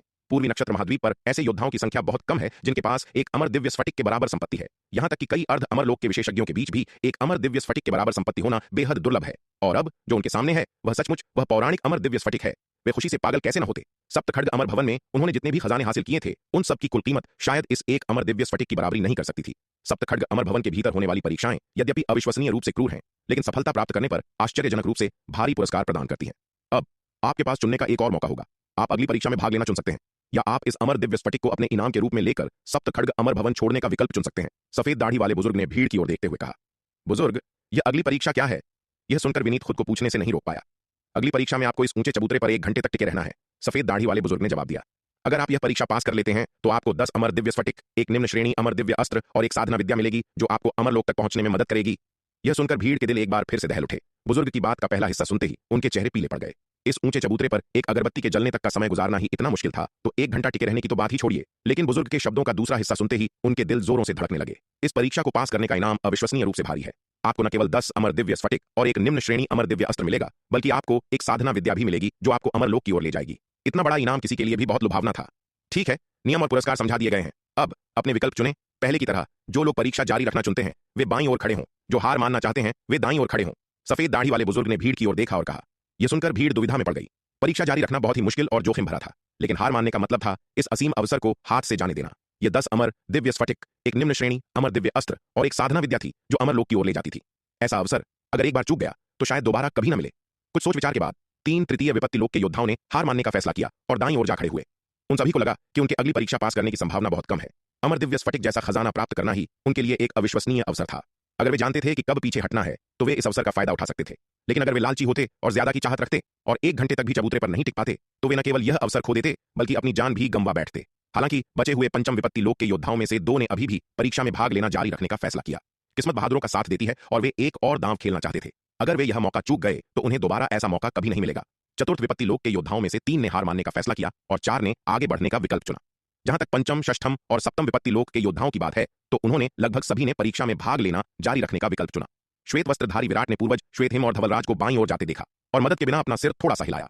हालांकि सप्त खड्ग अमर भवन के भीतर की परीक्षाएं बेहद क्रूर थीं, फिर भी प्रत्येक परीक्षा में भाग लेने वाले योद्धाओं को परीक्षा शुरू होने से पहले चुनने का मौका दिया जाता था। अगर उन्हें अपनी ताकत का स्पष्ट ज्ञान होता और वे खजाने के लालच में अंधे नहीं होते तो भी उनके पास ऐसी परीक्षाओं में जीवित रहने का अच्छा मौका होता। हालांकि अगर वे लालच में अंधे हो जाते और अपनी स्थिति को स्पष्ट रूप से पहचानने में असमर्थ होते तो परिणाम पूर्ण विनाश होता। एक दोस्त के रूप में विराट नहीं चाहता था कि पूर्वज श्वेतहिम और धवलराज ऐसी परीक्षाओं में अपनी जान गंवाएं, लेकिन भले ही उसके उनके साथ एक निश्चित संबंध था, वह उनके विकल्पों में हस्तक्षेप नहीं कर सकता था। अगर वह उन्हें रोकता, भले ही वे अस्थायी रूप से उसकी सलाह मान लेते, तो वे बाद में पछता सकते थे और इतने बड़े अवसर को चूकने के लिए उससे नाराज हो सकते थे। कुछ देर सोचने के बाद श्वेत वस्त्रधारी विराट ने फिर भी दोनों को समझाने की कोशिश नहीं की। चूंकि वे पहले ही अपना फैसला कर चुके थे, इसलिए वह केवल उनके विकल्प का सम्मान कर सकता था। सभी के अपने अपने विकल्प चुनने के बाद सफेद दाढ़ी वाले बुजुर्ग ने उन लोगों को सप्त खड्ग अमर भवन से बाहर भेज दिया जिन्होंने हार मानने का विकल्प चुना था। बचे हुए लोगों को फिर से उनके संबंधित ऊंचे चबूतरों पर ले जाया गया। जैसे ही समूह ऊंचे चबूतरे पर उतरा, स्वर्ण कवच वाले पुतलों ने तुरंत उन्हें फिर से घेर लिया और एक भयंकर हमला बोल दिया। इस बार सभी के डर के लिए पुतलों की ताकत दोगुनी हो गई थी। कुछ ही देर बाद चबूतरे पर मौजूद 2 तृतीय विपत्ति लोक के योद्धाओं में से एक पुतलों के हमले में मारा गया। उस योद्धा के मारे जाने के साथ ही चबूतरे पर मौजूद सैकड़ों स्वर्ण कवच वाले पुतलों ने तुरंत अपना ध्यान बचे हुए अकेले योद्धा की ओर मोड़ दिया। उनके संयुक्त हमले के तहत वह आखिरी बचा हुआ योद्धा 1 मिनट तक भी टिक नहीं पाया और उसे चीर फाड़ दिया गया। तृतीय विपत्ति लोक का चबूतरा अब पूरी तरह से खाली हो गया था। चतुर्थ विपत्ति लोक के योद्धाओं के चबूतरे पर 2 चतुर्थ विपत्ति लोक के योद्धा पहले ही स्वर्ण कवच वाले पुतलों के हमले में मारे जा चुके थे। अब केवल श्वेत वस्त्रधारी विराट और अमर खड्ग संप्रदाय का एक अन्य चतुर्थ विपत्ति लोक का योद्धा ही बचा था। चबूतरे पर 100 स्वर्ण कवच वाले पुतलों में से 50 श्वेत वस्त्रधारी विराट पर हमला कर रहे थे, जबकि अन्य 50 अमर खड्ग संप्रदाय के चतुर्थ विपत्ति लोक के योद्धा पर हमला कर रहे थे। श्वेत वस्त्रधारी विराट आसानी से हमले का सामना कर रहा था, जबकि अमर खड्ग संप्रदाय का चतुर्थ विपत्ति लोक का योद्धा टिके रहने के लिए संघर्ष कर रहा था। पंचम विपत्ति लोक के योद्धाओं के चबूतरे पर 7 में से 3 योद्धा पहले ही मारे जा चुके थे। केवल लावण्य, धवलराज, एक अमर खड्ग संप्रदाय का योद्धा और एक श्रवण वर्षा विद्यापीठ का योद्धा ही बचे थे। लावण्या को छोड़कर जो अपेक्षाकृत शांत लग रही थी, धवलराज, अमर खड्ग संप्रदाय का योद्धा और श्रवण वर्षा विद्यापीठ का योद्धा सभी टिके रहने के लिए संघर्ष कर रहे थे। षष्ठम विपत्ति लोक के योद्धाओं के चबूतरे पर 5 में से 2 योद्धा पहले ही मारे जा चुके थे। केवल श्रवण वर्षा विद्यापीठ से गीतिका, अमर खड्ग संप्रदाय से जयराज और श्वेतहिम संप्रदाय से पूर्वज श्वेतहिम ही बचे थे। सप्तम विपत्ति लोक के योद्धाओं के चबूतरे पर कोई भी योद्धा अभी तक नहीं मरा था। देविका हालांकि कमजोर थी, लेकिन विनीत की पूरी सुरक्षा के कारण बमुश्किल टिक पा रही थी। लव अपने त्रुप के पत्ते प्रलय नक्षत्र मणि के साथ अपेक्षाकृत आसानी से प्रदर्शन कर रहा था। दीक्षा और दुर्जय हालांकि दयनीय स्थिति में थे, लेकिन सुरक्षित बच निकले थे। सबसे खतरनाक स्थिति नक्श की थी। उसे सप्तम विपत्ति लोक के जंगल में श्वेत वस्त्रधारी विराट ने पवन देव बाण विद्या का उपयोग करके गोली मार दी थी। हालांकि उसके नवम विपत्ति दिव्य अस्त्र के रक्षा कवच ने उसे सुरक्षा प्रदान की थी, फिर भी वह गंभीर रूप से घायल हो गया था। अब भी उसके घाव पूरी तरह से भरे नहीं थे। अब इतने सारे सप्तम विपत्ति लोक के स्वर्ण कवच वाले पुतलों से घिरे होने के कारण वह अपना बचाव करने के लिए संघर्ष कर रहा था और उसे टिके रहना मुश्किल हो रहा था। जैसे जैसे समय बीतता गया, चबूतरे पर तनाव बढ़ता गया और उनके माथे पर ठंडा पसीना छलकने लगा। उन्हें एहसास हुआ कि उन पर हमला करने वाले स्वर्ण कवच वाले पुतले धीरे धीरे अपनी ताकत बढ़ा रहे थे। वे पहले से ही पुतलों के हमले के खिलाफ संघर्ष कर रहे थे और अब उनकी ताकत लगातार बढ़ रही थी, जिससे उनका टिके रहना तेजी से मुश्किल हो रहा था। चबूतरे पर मौजूद लोगों के लिए हर दिन एक युग जैसा लग रहा था। वे पीड़ा में थे और बेसब्री से इस 1 घंटे के जल्दी बीत जाने की उम्मीद कर रहे थे। समय बीतता गया और 1 घंटा लगभग समाप्त होने वाला था, लेकिन तभी पंचम विपत्ति लोक के चबूतरे से एक चीख गूंज उठी। श्वेत वस्त्रधारी विराट ने मुड़कर देखा और पाया कि धवलराज का शरीर 3 स्वर्ण कवच वाले पुतलों की लंबी तलवारों से छिद गया था। धवलराज की आंखें फटी की फटी रह गईं। उसका चेहरा नाराजगी से भरा था। वह लगभग 1 घंटे तक जीवित रहा था, लेकिन आखिरी क्षण में वह हार मान बैठा था। धवलराज! षष्ठम विपत्ति लोक के ऊंचे चबूतरे पर पूर्वज श्वेतहिम ने यह दृश्य देखकर अपने दिल में दर्द की एक लहर महसूस की। धवलराज उसका सबसे उत्कृष्ट शिष्य था और उसने उस पर बहुत उम्मीदें लगाई थीं, लेकिन उसे यह उम्मीद नहीं थी कि धवलराज अंततः सप्त खड्ग अमर भवन में मारा जाएगा। इस पल पूर्वज श्वेतहिम को पछतावा होने लगा। अगर वह सप्तखड्ग अमर भवन के भीतर के अवसरों के लिए इतना लालची न होता तो वह परीक्षा में भाग लेना जारी रखने का इतना बड़ा जोखिम न उठाता। अगर वह अभी धवलराज, चंद्रकांत, चंद्रिका और अन्य लोगों के साथ पीछे हट गया होता तो ऐसा नहीं होता। बैंग! जैसे ही पूर्वज श्वेतहिम का ध्यान भटका, उसे अपनी पीठ में एक तेज दर्द महसूस हुआ। उसे एक स्वर्ण कवच वाले पुतले के एक भयंकर प्रहार ने मारा था। पूर्वज श्वेतहिम लड़खड़ाया, लगभग गिरने ही वाला था। यह देखकर पूर्वज श्वेतहिम ने विचलित होने की हिम्मत नहीं की और जल्दी से अपना आपा वापस पा लिया और स्वर्ण कवच वाले पुतलों के हमले से निपटना जारी रखा। हालांकि वह इन स्वर्ण कवच वाले पुतलों के हमले के खिलाफ पहले से ही संघर्ष कर रहा था और अब अपनी चोटों के साथ उसके लिए जारी रखना और भी मुश्किल हो गया था। छोटा भाई श्वेतहिम! सप्तम विपत्ति लोक के ऊंचे चबूतरे पर देविका का दिल यह दृश्य देखकर कांप गया, लेकिन ध्यान भटकने के उस क्षण में वह एक स्वर्ण कवच वाले पुतले की तलवार की चपेट में आने ही वाली थी। वरिष्ठ बहन देविका, ध्यान मत भटकाओ। विनीत उसकी मदद के लिए दौड़ा और देविका को पुकारने लगा। विनीत की बातें सुनकर देविका, हालांकि पूर्वज श्वेतहिम को लेकर गहराई से चिंतित थी, लेकिन अब और विचलित होने की हिम्मत नहीं जुटा पाई। इस अत्यंत खतरनाक स्थिति में अगर वह घायल हो जाती तो परिणाम बहुत बुरे होते। उसे डर था कि न केवल वह परेशान होगी, बल्कि विनीत भी उसके साथ नीचे घसीटा जाएगा। यह देखकर श्वेत वस्त्रधारी विराट खुद को थोड़ा सा आह भरने से नहीं रोक पाया। धवलराज का हश्र देखकर उसे उस पर दया तो आई, लेकिन वह कुछ नहीं कर सकता था। अगर वह और धवलराज एक ही चबूतरे पर होते तो वह धवलराज को कुछ मदद की पेशकश कर सकता था। हालांकि वे पूरी तरह से अलग अलग चबूतरों पर थे। प्रत्येक चबूतरे को परीक्षा समाप्त होने तक बाहरी दुनिया से अलग कर दिया गया था। परीक्षा समाप्त होने से पहले चाहे कोई कितना भी शक्तिशाली क्यों न हो, वे चबूतरे के चारों ओर लगाए गए प्रतिबंधों को नहीं तोड़ सकते थे। धवलराज के गिरने के कुछ ही समय बाद सप्तम विपत्ति लोक के चबूतरे से एक चीख गूंज उठी। श्वेत वस्त्रधारी विराट ने मुड़कर देखा और पाया कि वह नक्श था, जो महारक्तिम किला का एक योद्धा था, जिसे कई स्वर्ण कवच वाले पुतले टुकड़े टुकड़े कर रहे थे। अगर नक्श को सप्तम विपत्ति लोक के जंगल में श्वेत वस्त्रधारी विराट ने पवन देव बाण विद्या से घायल नहीं किया होता तो वह काटा जा रहा था। यदि नक्श को श्वेत वस्त्रधारी विराट की पवन देव बाण विद्या से चोट न लगी होती तो वह बमुश्किल 1 घंटे तक जीवित रह सकता था। इसलिए यह कहा जा सकता है कि वह अप्रत्यक्ष रूप से श्वेत वस्त्रधारी विराट के हाथों मारा गया। नक्श की मृत्यु सप्तखड्ग अमर भवन के परीक्षणों के दौरान किसी सप्तम विपत्ति लोक के योद्धा की पहली मृत्यु थी। यह देखकर विनीत, देविका, दीक्षा, दुर्जय और लव की रीढ़ में सिहरन दौड़ गई। इससे पहले ये सप्तम विपत्ति लोक के योद्धा इस परीक्षण को लेकर बेहद सतर्क तो थे, लेकिन वे इतने तनाव में नहीं थे। इसका कारण यह था कि इससे पहले इस परीक्षण में कभी किसी सप्तम विपत्ति लोक के योद्धा की जान नहीं गई थी। लेकिन अब अपने सामने नक्श जैसे सप्तम विपत्ति लोक के विशेषज्ञ को स्वर्ण कवच वाले पुतलों द्वारा बेरहमी से काटे जाते देख वे सच में तनाव महसूस करने लगे। इस पल उन्हें एहसास हुआ कि उनके जैसे सप्तम विपत्ति लोक के विशेषज्ञ भी इस परीक्षण के दौरान मारे जा सकते हैं। समय बीतता गया और उस समूह को यह भी याद नहीं रहा कि कितना समय गुजर चुका है। अचानक आसपास के स्वर्ण कवच वाले पुतलों ने अपना हमला रोक दिया। बहुत अच्छे, बधाई हो, तुमने यह परीक्षा पार कर ली है। इसी क्षण सफेद दाढ़ी और सफेद बालों वाले बुजुर्ग की आवाज उनके कानों में गूंजी। यह सुनकर उन्हें ऐसा लगा जैसे वे कोई स्वर्गीय संगीत सुन रहे हों।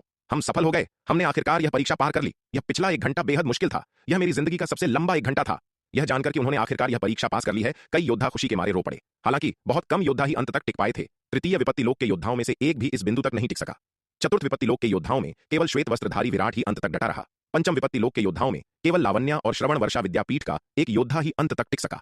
षष्ठम विपत्ति लोक के योद्धाओं में केवल गीतिका, जयराज और पूर्वज श्वेतहिम ही अंत तक टिक सके। सप्तम विपत्ति लोक के योद्धाओं में अंत तक टिकने वालों की संख्या सबसे अधिक थी। केवल नक्श ही परीक्षण के दौरान मारा गया था। अष्टम विपत्ति लोक के योद्धाओं में युगांत और श्रुति दोनों अंत तक डटे रहे। हालांकि अंत तक टिकने वाले इन योद्धाओं में से भी बहुत कम की हालत अच्छी थी। श्वेत वस्त्रधारी विराट, लावण्या, युगांत, श्रुति, लव और विनीत को छोड़कर बाकी सभी गंभीर रूप से घायल थे और उनके कपड़े खून से सने थे। खासकर पूर्वज श्वेतहिम, वह अपनी आखिरी सांसें गिन रहा था। अगर यह परीक्षण थोड़ी देर बाद खत्म होता तो पूर्वज श्वेतहिम इस ऊंचे चबूतरे पर ही दम तोड़ देता। जिन योद्धाओं ने परीक्षण पास किया उन्हें अंततः बेहद शानदार इनाम मिले। 10 अमर दिव्य स्फटिक, एक निम्न श्रेणी का अमर दिव्य अस्त्र और एक ऐसी साधना विद्या जिसका अभ्यास अमर लोक तक किया जा सकता था। विराट को जो निम्न श्रेणी का अमर दिव्य अस्त्र मिला वह एक लंबी तलवार वाला जादुई हथियार था। जहां तक साधना विद्या की बात थी, वह ऐसी थी जिसका अभ्यास अमर लोक के तीसरे स्तर तक किया जा सकता था। विराट को वह निम्न श्रेणी का अमर दिव्य अस्त्र बहुत पसंद आया, लेकिन उसे उस साधना विद्या में कोई खास दिलचस्पी नहीं थी। अतीत में विराट ऐसा तरीका पाकर बहुत खुश होता, लेकिन जब से उसे स्वरा से परम अमृता विद्या मिली थी, एक ऐसी साधना विधि जो गहन शून्य लोक तक ले जा सकती थी, तब से उसकी अमर लोक के तीसरे स्तर तक ले जाने वाली विद्या में दिलचस्पी खत्म हो गई थी। इसके बाद तुम्हारे सामने एक और विकल्प है। बेशक यह विकल्प अनिवार्य नहीं है। अगर तुम इसमें भाग नहीं लेते हो तो भी तुम सप्तखड्ग अमर भवन के परीक्षणों में भाग लेना जारी रख सकते हो। इनाम बांटने के बाद सफेद दाढ़ी और सफेद बालों वाले बुजुर्ग ने सभी की ओर देखते हुए कहा, वरिष्ठ, वह विकल्प क्या है? लव पूछने से खुद को रोक नहीं पाया। तुम इस ऊंचे चबूतरे पर परीक्षणों में भाग लेना जारी रखोगे? सफेद दाढ़ी और सफेद बालों वाले बुजुर्ग ने कहा, अगली परीक्षा बेहद कठिन होगी, इसलिए मैं किसी को भाग लेने के लिए मजबूर नहीं करूंगा। यह पूरी तरह से तुम्हारी इच्छा पर निर्भर है। अगली परीक्षा इस ऊंचे चबूतरे पर एक दिन तक समान स्तर के 1000 स्वर्ण कवच वाले पुतलों के हमलों का सामना करना है। अगर तुम एक दिन तक उनका सामना कर सकते हो तो तुम्हें बेहद शानदार इनाम मिलेंगे। तुम्हें न केवल 100 अमर दिव्य स्फटिक मिलेंगे, बल्कि एक मध्य श्रेणी का अमर दिव्य अस्त्र और एक बहुत उच्च श्रेणी की साधना विद्या भी मिलेगी। सफेद दाढ़ी और सफेद बालों वाले बुजुर्ग की बातें सुनकर सभी के चेहरे का रंग उड़ गया। इस परीक्षा की कठिनाई सच में पागलपन भरी थी। इतनी पागलपन भरी परीक्षा कौन पास कर सकता था? महज 1 घंटे तक भारी भरकम स्वर्ण कवच वाले पुतले के हमले का सामना करना ही लगभग जानलेवा था, तो पूरे एक दिन तक 1000 स्वर्ण कवच वाले पुतलों के हमले का सामना करने की तो बात ही छोड़ दो।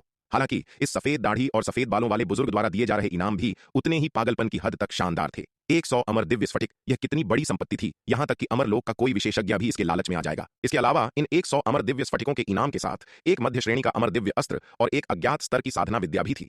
ठीक है, नियम और इनाम तुम्हें समझा दिए गए हैं। जो इस परीक्षण में भाग लेना चाहते हैं वे आगे आएं। सफेद दाढ़ी और सफेद बालों वाले बुजुर्ग ने भीड़ से कहा। यह सुनकर सबसे पहले आगे आने वाला युगांत था। उसके लिए पिछले सभी परीक्षण बच्चों के खेल जैसे थे, जिनसे कोई चुनौती नहीं मिली। केवल इसी तरह की चुनौती ही उसके लिए कोई मायने रखती थी। आगे आने वाली दूसरी इंसान लावण्या थी। इतने बड़े अवसर का सामना करते हुए वह इसे बिल्कुल नहीं चूकना चाहती थी, भले ही इसका मतलब अपनी असली ताकत दिखाना हो।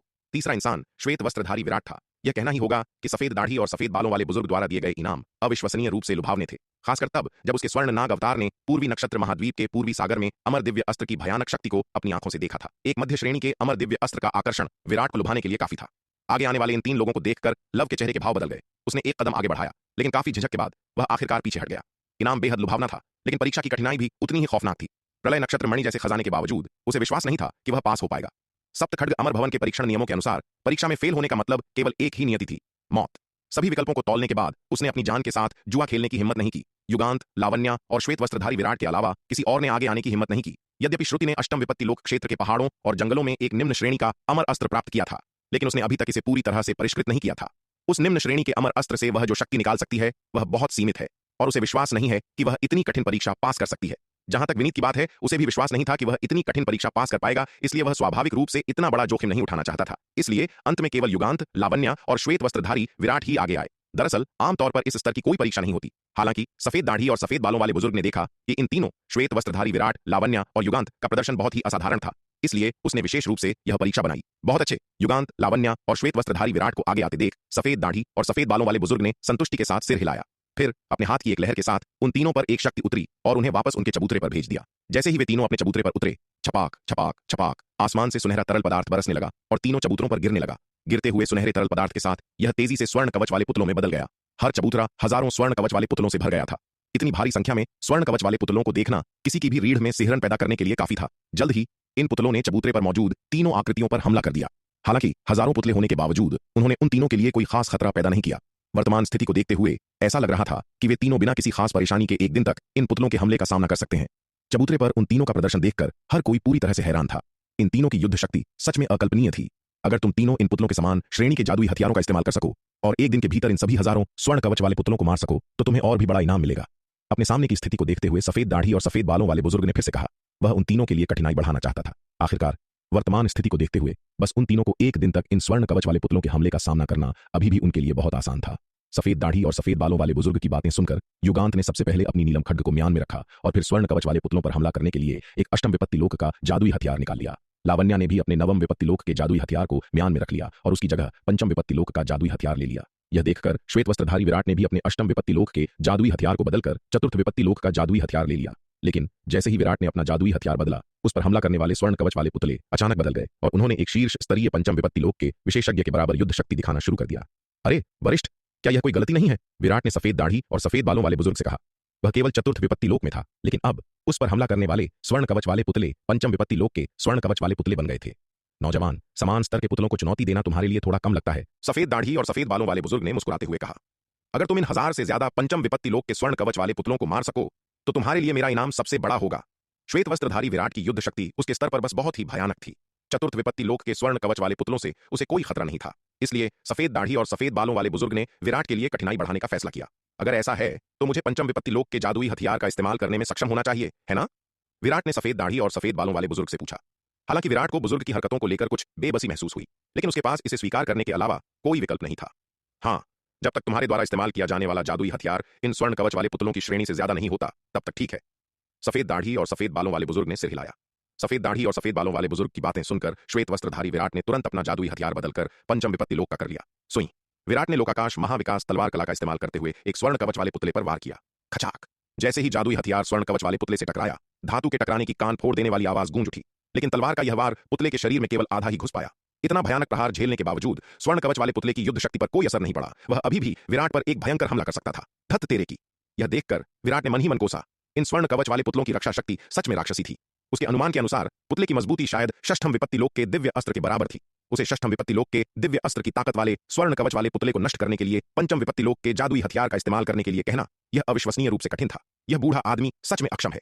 श्वेत वस्त्रधारी विराट कोसता रहा और स्वर्ण कवच वाले पुतले की मजबूती का परीक्षण करता रहा। सुई सुई सुई। श्वेत वस्त्रधारी विराट ने तलवार के कई और प्रहार किए, जिससे स्वर्ण कवच वाले पुतले पर कई गहरे घाव हो गए। लेकिन इतने भारी नुकसान के बावजूद इससे पुतले की गतिविधियों पर कोई असर नहीं पड़ा। अंततः श्वेत वस्त्रधारी विराट ने अपनी पूरी ताकत से तलवार का प्रहार किया और स्वर्ण कवच वाले पुतले को कमर से 2 हिस्सों में काट दिया, जिससे वह अंततः पूरी तरह से गतिहीन हो गया। यह देखकर श्वेत वस्त्रधारी विराट के चेहरे के भाव कुछ गंभीर हो गए। गतिहीन होने से पहले इन स्वर्ण कवच वाले पुतलों को इस हद तक नुकसान पहुंचाने की जरूरत थी। उसके लिए एक ही दिन में इन हजारों स्वर्ण कवच वाले पुतलों को मारने के लिए बहुत ज्यादा प्रयास की जरूरत होगी। लेकिन अब जब मुसीबत सिर पर आ ही गई थी तो उसके पास डटकर सामना करने के अलावा कोई विकल्प नहीं था। सुई। श्वेत वस्त्रधारी विराट ने एक और पूरी ताकत से तलवार का प्रहार किया और एक और स्वर्ण कवच वाले पुतले को 2 हिस्सों में काट दिया। विराट के चौतरफा हमले के तहत एक के बाद एक स्वर्ण कवच वाले पुतले चबूतरे पर गिरते गए। यह देखकर सफेद दाढ़ी और सफेद बालों वाले बूढ़े आदमी के चेहरे पर संतुष्टि की झलक साफ दिखाई दे रही थी। यकीन मानिए, केवल कठिनाई को अधिकतम स्तर पर सेट करके ही वह इस लड़के की असली ताकत बाहर निकाल सकता था। इस नौजवान की मार्शल आर्ट की प्रतिभा उस छोटी लड़की से कहीं ज्यादा श्रेष्ठ है जो कुछ साल पहले यहां आई थी। उसने शुरुआत में उस छोटी लड़की को एक बेहद दुर्लभ मार्शल आर्ट का चमत्कार माना था, लेकिन इस नौजवान की तुलना में वह फीकी पड़ गई। केवल प्रतिभा के मामले में यह नौजवान उस छोटी लड़की की तुलना में गुरु का उत्तराधिकारी बनने के लिए निस्संदेह अधिक उपयुक्त है। लेकिन दुर्भाग्य से वह बहुत देर से आया। उस छोटी लड़की से कई साल बाद अब उस छोटी लड़की ने मूल रूप से सप्तखड्ग अमर भवन के सभी परीक्षण पास कर लिए हैं और गुरु की उत्तराधिकारी बनने से पहले केवल अंतिम कदम बाकी है। इस लड़के के लिए गुरु का उत्तराधिकारी बनने से पहले सभी परीक्षण पास करना अविश्वसनीय रूप से कठिन है। हालांकि यद्यपि उससे पहले सभी परीक्षण पास करने की संभावना बहुत कम है, जब तक कि वह आधिकारिक तौर पर गुरु की उत्तराधिकारी नहीं बन जाती तब तक उसे गुरु द्वारा निर्धारित नियमों के अनुसार सप्तखड्ग अमर भवन में प्रवेश करने वाले योद्धाओं के लिए परीक्षणों की व्यवस्था करना जारी रखना चाहिए। यह तब तक जारी रहेगा जब तक कि उनमें से कोई एक आधिकारिक तौर पर गुरु का उत्तराधिकारी नहीं बन जाता। सुई सुई सुई।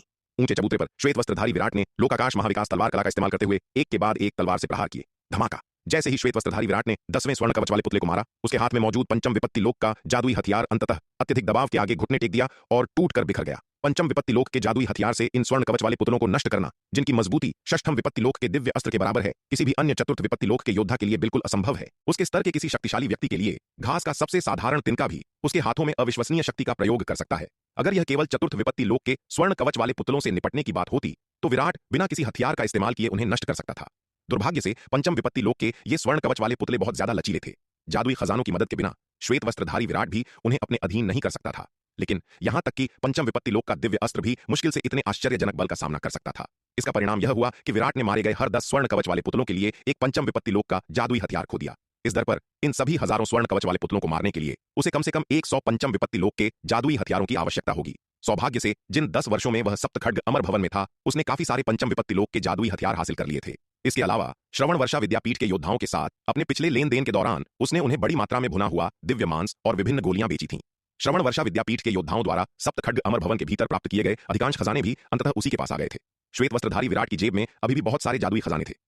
पंचम विपत्ति लोक के चबूतरे पर लावण्या पंचम विपत्ति लोक के जादुई हथियार को धारण किए हुए स्वर्ण कवच वाले पुतलों को भी मार रही थी। इन पुतलों से उसे कोई वास्तविक खतरा नहीं था, लेकिन इतने सारे लोगों को मारना स्पष्ट रूप से कोई आसान काम नहीं था। धमाका। कई पुतलों को मारने के बाद उसकी लंबी तलवार टूट गई। यह देखकर लावण्या ने त्योरियां चढ़ाई। यद्यपि इन पुतलों ने युद्ध शक्ति के मामले में कोई वास्तविक खतरा पैदा नहीं किया, लेकिन वे अविश्वसनीय रूप से लचीले थे। उन्हें नष्ट करना कोई आसान काम नहीं था। लावण्या ने पंचम विपत्ति लोक का एक और जादुई हथियार लिया और लड़ना जारी रखा। अष्टम विपत्ति लोक के ऊंचे चबूतरे पर युगांत अष्टम विपत्ति लोक का जादुई हथियार लिए हुए अष्टम विपत्ति लोक के 8 स्वर्ण कवच वाले पुतलों के खिलाफ लड़ा। उसकी ताकत के बावजूद इन पुतलों को मारना कोई आसान काम नहीं था। उसका प्रदर्शन लावण्या के समान था, लेकिन श्वेत वस्त्रधारी विराट से काफी कमतर था। नीचे मौजूद दर्शक मंच पर 3 कलाकारों को देखकर पूरी तरह से हैरान होने वाले भाव दिखाने से खुद को रोक नहीं पाए। ये तीनों चमत्कार सच में स्वर्ग को चुनौती देने वाले थे। उन्होंने जो भयानक प्रतिभा और युद्ध शक्ति दिखाई वह उनकी अपनी पहुंच से कहीं बाहर थी। युगांत की बात और थी। आखिरकार पूर्वी नक्षत्र महाद्वीप और यहां तक कि पूरे दक्षिणी स्वर्ग मंडल में उसकी काफी प्रसिद्धि थी। उसकी प्रतिभा और युद्ध शक्ति जगजाहिर थी। दर्शकों ने पहले श्वेत वस्त्रधारी विराट की प्रतिभा और युद्ध शक्ति को देखा था और यद्यपि वे हैरान थे, लेकिन यह पूरी तरह से अप्रत्याशित नहीं था। हालांकि लावण्या इस पहले से अनजान महिला के पास इतनी भयानक प्रतिभा और ताकत थी जिसने सभी को बहुत हैरान कर दिया। भीड़ में से केवल दुर्जय लावण्या के प्रदर्शन से ज्यादा हैरान नहीं दिख रहा था। उसने उसके हाथों बहुत कष्ट सहा था और जानता था कि यह महिला कितनी भयानक थी। यहां तक कि उसके शरीर को भी इस महिला द्वारा एक शक्तिशाली प्रतिबंध के तहत रखा गया था जो उसके नियंत्रण में आ गया था। लावण्या को देखकर दुर्जय अपनी आंखों में डर की झलक दिखाने से खुद को रोक नहीं पाया। सफेद दाढ़ी और सफेद बालों वाला बूढ़ा आदमी ऊंचे चबूतरे पर तीनों के प्रदर्शन को देखते हुए बहुत संतुष्ट भाव दिखाने से खुद को रोक नहीं पाया। इन तीनों ने काफी प्रतिभा दिखाई थी और वे अपने गुरु के उत्तराधिकारी बनने के योग्य थे। इतने सारे मार्शल आर्ट चमत्कारों को एक साथ आते देख वह स्वाभाविक रूप से बहुत खुश था। ठीक उसी समय जब सफेद दाढ़ी और सफेद बालों वाला बूढ़ा आदमी तीनों को लड़ते हुए देख रहा था, अचानक उसकी त्योरियां थोड़ी चढ़ गईं और उसने पहाड़ के नीचे पत्थर के पुल की ओर देखा। अगले ही पल एक स्थानिक लहर उठी और सफेद दाढ़ी और सफेद बालों वाले बूढ़े आदमी की आकृति तुरंत गायब हो गई। सप्तखड्ग अमर भवन। विशाल पर्वत चोटी के पत्थर के पुल के दूसरी ओर लोगों के 3 समूह धुंधले पत्थरों के जंगल से निकले और पत्थर के पुल के सिरहाने पहुंचे। ये 3 समूह कोई और नहीं बल्कि महारक्तिम किला के किलेदार रंजीत, अमरखड्ग संप्रदाय के गरुड़नाथ और श्रवण वर्षा विद्यापीठ की संध्या थे। इन 3 समूहों ने धुंधले पत्थरों के जंगल में जोखिम उठाते हुए 2 साल बिताए थे और इस दिन वे आखिरकार जंगल से बाहर आए और इस पत्थर के पुल के सिरहाने पहुंचे। लेकिन पत्थरों के जंगल में अपने रोमांच के दौरान तीनों समूहों को अलग अलग स्तरों का नुकसान हुआ था। तीनों में से प्रत्येक गुट ने पत्थरों के जंगल के भीतर अष्टम विपत्ति लोक के एक एल्डर को खो दिया था। चतुर्थ विपत्ति लोक के योद्धा की तो बात ही छोड़िए, पंचम विपत्ति लोक या षष्ठम विपत्ति लोक का योद्धा भी ऐसा करने में असमर्थ होगा। केवल विराट जैसा अद्वितीय प्रतिभाशाली, जिसकी युद्ध शक्ति समान स्तर के योद्धाओं से कहीं अधिक है, ऐसा अविश्वसनीय कारनामा कर सकता है। उसके अथाह सच्चे सार के संचार के तहत पंचम विपत्ति लोक के जादुई हथियार ने आश्चर्यजनक शक्ति का प्रदर्शन किया। वर्तमान में किलेदार रंजीत के साथ महारक्तिम किला के 4 अष्टम विपत्ति लोक के एल्डर हैं, गरुड़नाथ के साथ अमर खड्ड संप्रदाय के 5 अष्टम विपत्ति लोक के एल्डर हैं और संध्या के साथ श्रवण वर्षा विद्यापीठ के 4 अष्टम विपत्ति लोक के एल्डर हैं। ठीक जब वे पत्थर के पुल के सिरहाने पर इकट्ठे हुए, उनके ऊपर अचानक एक स्थानिक उतार चढ़ाव हुआ और सफेद दाढ़ी और सफेद बालों वाला एक बूढ़ा आदमी दिखाई दिया। प्रकट होने के बाद सफेद दाढ़ी और सफेद बालों वाले बूढ़े आदमी ने पिछले योद्धाओं की तरह उन्हें परीक्षण के नियम समझाए और उन्हें 2 विकल्प दिए। बिना किसी अपवाद के उन सभी ने अंततः परीक्षण में भाग लेने का विकल्प चुना। सप्त खड्ग अमर भवन से इतने बड़े अवसर का सामना करते हुए वे इसे आसानी से कैसे छोड़ सकते थे? उनके जवाब सुनने के बाद सफेद दाढ़ी और सफेद बालों वाले बुजुर्ग ने अपना हाथ हिलाया और विशाल पत्थर का पुल तुरंत 2 हिस्सों में बंट गया। एक रास्ता अष्टम विपत्ति लोक के योद्धाओं के लिए था और दूसरा रास्ता नवम विपत्ति लोक के योद्धाओं के लिए था। 2 पत्थर के पुलों के अलग होने के बाद किलेदार रंजीत, गरुड़नाथ, संध्या और अष्टम विपत्ति लोक के एल्डर जल्दी से अपने अपने पुलों पर चले गए। इन योद्धाओं के अपने गंतव्य तक पहुंचने के बाद सफेद दाढ़ी और सफेद बालों वाले बुजुर्ग फिर से गायब हो गए और श्वेत वस्त्रधारी विराट, युगांत और लावण्या के ऊपर ऊंचे चबूतरे पर लौट आए और तीनों की लड़ाई को देखने लगे। सफेद दाढ़ी और सफेद बालों वाले बुजुर्ग की नजरों में ये तीनों किलेदार रंजीत, गरुड़नाथ और संध्या की तुलना में बहुत ज्यादा महत्वपूर्ण थे। यद्यपि किलेदार रंजीत, गरुड़नाथ और संध्या उच्च साधना स्तर के थे, लेकिन उनकी मार्शल आर्ट प्रतिभा श्वेत वस्त्रधारी विराट, लावण्या और युगांत की तुलना में फीकी थी। जैसे जैसे समय बीतता गया, पलक झपकते ही एक दिन गुजर गया। सुई अंतिम समय समाप्त होने से पहले श्वेत वस्त्रधारी विराट ने एक ही तलवार के प्रहार से अंतिम स्वर्ण कवच वाले पुतले को मौत के घाट उतार दिया। 1000 से ज्यादा पंचम विपत्ति लोक के स्वर्ण कवच वाले पुतलों को मारने के बाद श्वेत वस्त्रधारी विराट पूरी तरह से थक चुका था। उसके कपड़े पसीने से तरबतर थे और वह थकान से लगभग गिरने वाला था। यद्यपि इस प्रक्रिया में बहुत अधिक प्रयास करना पड़ा था, लेकिन अंततः उसने परीक्षा पूरी कर ली थी। जब समय समाप्त हुआ, लावण्या ने पंचम विपत्ति लोक के 923 स्वर्ण कवच वाले पुतलों को मार गिराया था। उसे इस कार्य को पूरा करने के लिए केवल 70 और पुतलों की आवश्यकता थी। दूसरी ओर युगांत ने अष्टम विपत्ति लोक के 921 स्वर्ण कवच वाले पुतलों को मार गिराया था। उसे भी इस कार्य को पूरा करने के लिए केवल 70 और पुतलों की आवश्यकता थी। युगांत ने अपने चबूतरे पर बचे हुए 70 अष्टम विपत्ति लोक के स्वर्ण कवच वाले पुतलों पर नजर डाली, फिर श्वेत वस्त्रधारी विराट के चबूतरे पर देखा, जहां सभी स्वर्ण कवच वाले पुतलों का कत्लेआम कर दिया गया था। वह चुप हो गया। यह पहली बार था जब वह किसी से हार गया था। इस पल वह पहली बार गंभीरता से उस श्वेत वस्त्रधारी नौजवान को देखने से खुद को रोक नहीं सका। यद्यपि वह अष्टम विपत्ति लोक के स्वर्ण कवच वाले पुतलों से निपट रहा था, जबकि श्वेत वस्त्रधारी विराट पंचम विपत्ति लोक के स्वर्ण कवच वाले पुतलों से निपट रहा था। सतह पर उसके पुतले अधिक मजबूत लग रहे थे। हालांकि युगांत जानता था कि श्वेत वस्त्रधारी विराट की परीक्षा उसकी तुलना में कहीं अधिक कठिन थी। वह केवल अपने समान स्तर के स्वर्ण कवच वाले पुतलों से निपट रहा था, जबकि श्वेत वस्त्रधारी विराट एक उच्च स्तर के पुतलों से निपट रहा था। ऐसी परीक्षा की कठिनाई अतुलनीय थी। अगर श्वेत वस्त्रधारी विराट की परीक्षा उस पर लागू की जाती तो यह हजारों नवम विपत्ति लोक के स्वर्ण कवच वाले पुतलों का सामना करने के बराबर होता। अगर ऐसा होता तो इतने सारे स्वर्ण कवच वाले पुतलों को मारने की बात तो दूर, उसके लिए एक दिन टिकना भी बहुत मुश्किल होता। इस बार यद्यपि वह हार गया, लेकिन वह एक ऐसी हार थी जिसे वह पूरी तरह से स्वीकार कर सकता था। तुम बहुत अच्छे हो, युगांत ने श्वेत वस्त्रधारी विराट की ओर देखा और बहुत गंभीरता से कहा। यह उसकी जिंदगी में पहली बार था जब उसने किसी को इतना पहचाना और स्वीकार किया था। उसके साथियों के बीच, यहां तक कि जो पूर्वी नक्षत्र के 5 शूरवीरों में से थे, जैसे कि विनीत, लव, देवयानी और हर्षित, उन्हें भी वह गंभीरता से नहीं लेता था। लेकिन अब उसने एक ऐसे योद्धा के प्रति अपनी स्वीकृति व्यक्त की जिसकी साधना उससे बहुत कम थी। युगांत की बातें सुनकर विनीत, लव, दीक्षा और बाकी सब हक्के बक्के रह गए। यह उनकी जिंदगी में पहली बार था जब उन्होंने युगांत को किसी योद्धा को पहचानते और स्वीकार करते देखा था। आपको पता होना चाहिए कि युगांत की मार्शल आर्ट प्रतिभा उसकी पीढ़ी में बेजोड़ थी और कोई भी उसकी तुलना नहीं कर सकता था। इस वजह से युगांत बहुत अभिमानी भी हो गया था। उसकी स्वीकृति प्राप्त करना स्वर्ग में चढ़ने से भी कठिन था। आज तक उसके साथियों में से कोई भी उसकी स्वीकृति प्राप्त करने में सक्षम नहीं हुआ था। उसके साथियों की तो बात ही छोड़िए, पूर्वी नक्षत्र महाद्वीप के 5 प्रमुख संप्रदायों के संप्रदाय प्रमुखों में से भी बहुत कम लोग युगांत की स्वीकृति प्राप्त कर सकते थे। अपने गुरु तरुण राज को छोड़कर, जिनका वह सम्मान करता था, युगांत मुश्किल से ही किसी और के बारे में सोचता था। यहां तक कि महारक्तिम किला के किलेदार रंजीत और रहस्यमयी कन्या महल की संप्रदाय प्रमुख स्वामिनी सुलोचना जैसी हस्तियां भी उसके ध्यान देने लायक नहीं थीं। यह दर्शाता है कि युगांत की स्वीकृति प्राप्त करना कितना अविश्वसनीय रूप से कठिन था। आप मेरी कुछ ज्यादा ही तारीफ कर रहे हैं। युगांत की बातें सुनकर श्वेत वस्त्रधारी विराट ने अपने हाथ जोड़े और हल्का सा मुस्कुराया। हा, नौजवान, तुम्हें विनम्र होने की कोई जरूरत नहीं है। इस पल सफेद दाढ़ी और सफेद बालों वाले बुजुर्ग ने श्वेत वस्त्रधारी विराट की ओर देखा और जोर से हंसने से खुद को रोक नहीं पाया। तुम पिछले कुछ वर्षों में सप्तखड्ग अमर भवन में प्रवेश करने वाले सबसे उत्कृष्ट योद्धा हो। तुम इस अत्यंत कठिन परीक्षा को पूरा करने में भी सफल रहे। सच कहूं तो यहां तक कि मैं, एक बूढ़ा आदमी, भी तुम्हारी प्रशंसा किए बिना नहीं रह सकता। इस स्तर की कठिनाई एक ऐसी चीज थी जिसे शायद श्वेत वस्त्रधारी विराट के साधना स्तर के सप्तखड्ग अमर भी पूरा नहीं कर पाते। लेकिन इस लड़के ने वास्तव में इतनी कठिन परीक्षा पूरी कर ली। यह परीक्षा मूल रूप से सप्तखड्ग अमरों द्वारा निर्धारित परीक्षणों में से नहीं थी। सप्तखड्ग अमरों द्वारा निर्धारित उच्चतम कठिनाई स्तर केवल वही था जिसका सामना युगांत और लावण्या ने किया था। आखिरकार अपने ही स्तर के 1000 से ज्यादा स्वर्ण कवच वाले पुतलों को मारने में सक्षम होना पहले से ही बहुत मुश्किल है, तो एक उच्च स्तर के 1000 से ज्यादा स्वर्ण कवच वाले पुतलों को मारने की तो बात ही छोड़ दो। सिद्धांत रूप में इसे पूरा करना बिल्कुल असंभव था। सफेद दाढ़ी और सफेद बालों वाले बुजुर्ग को श्वेत वस्त्रधारी विराट से इस परीक्षा को पूरा करने की उम्मीद नहीं थी। वह बस यह देखना चाहता था कि श्वेत वस्त्रधारी विराट की सीमाएं कहां हैं। लेकिन उसे आश्चर्य हुआ कि श्वेत वस्त्रधारी विराट ने वास्तव में उसके द्वारा निर्धारित परीक्षा पास कर ली। इस दृश्य ने सफेद दाढ़ी और सफेद बालों वाले बुजुर्ग को पूरी तरह से हैरान कर दिया। यह सफेद दाढ़ी और सफेद बालों वाला बुजुर्ग आमतौर पर सभी के साथ पूरी तरह से उदासीन व्यवहार करता था, लेकिन अब उसने श्वेत वस्त्रधारी विराट के प्रति अपार उत्साह दिखाया।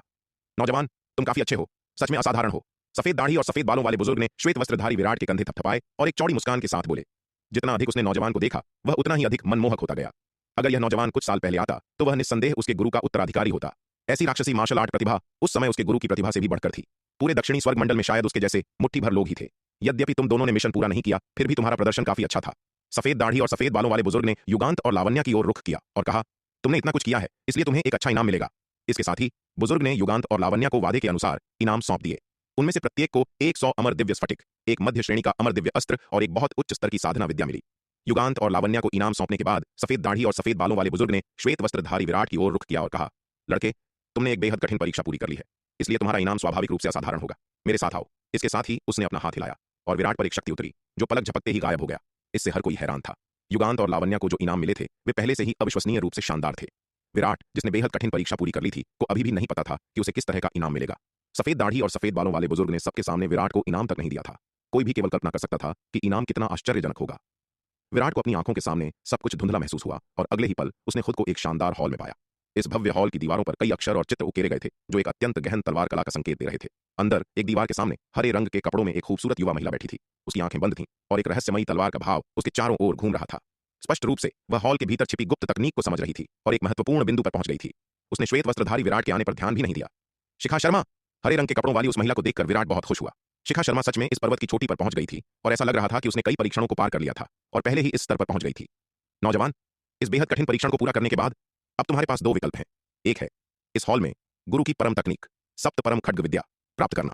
दूसरा है एक रहस्यमय परम तकनीक का एक टुकड़ा प्राप्त करना जो गुरु को एक बार संयोग से मिला था, स्वर्ण काया अष्टादश संस्कार। सफेद दाढ़ी और सफेद बालों वाले बुजुर्ग ने श्वेत वस्त्रधारी विराट से कहा, स्वर्ण काया अष्टादश संस्कार? यह सुनकर विराट हैरान रह गया।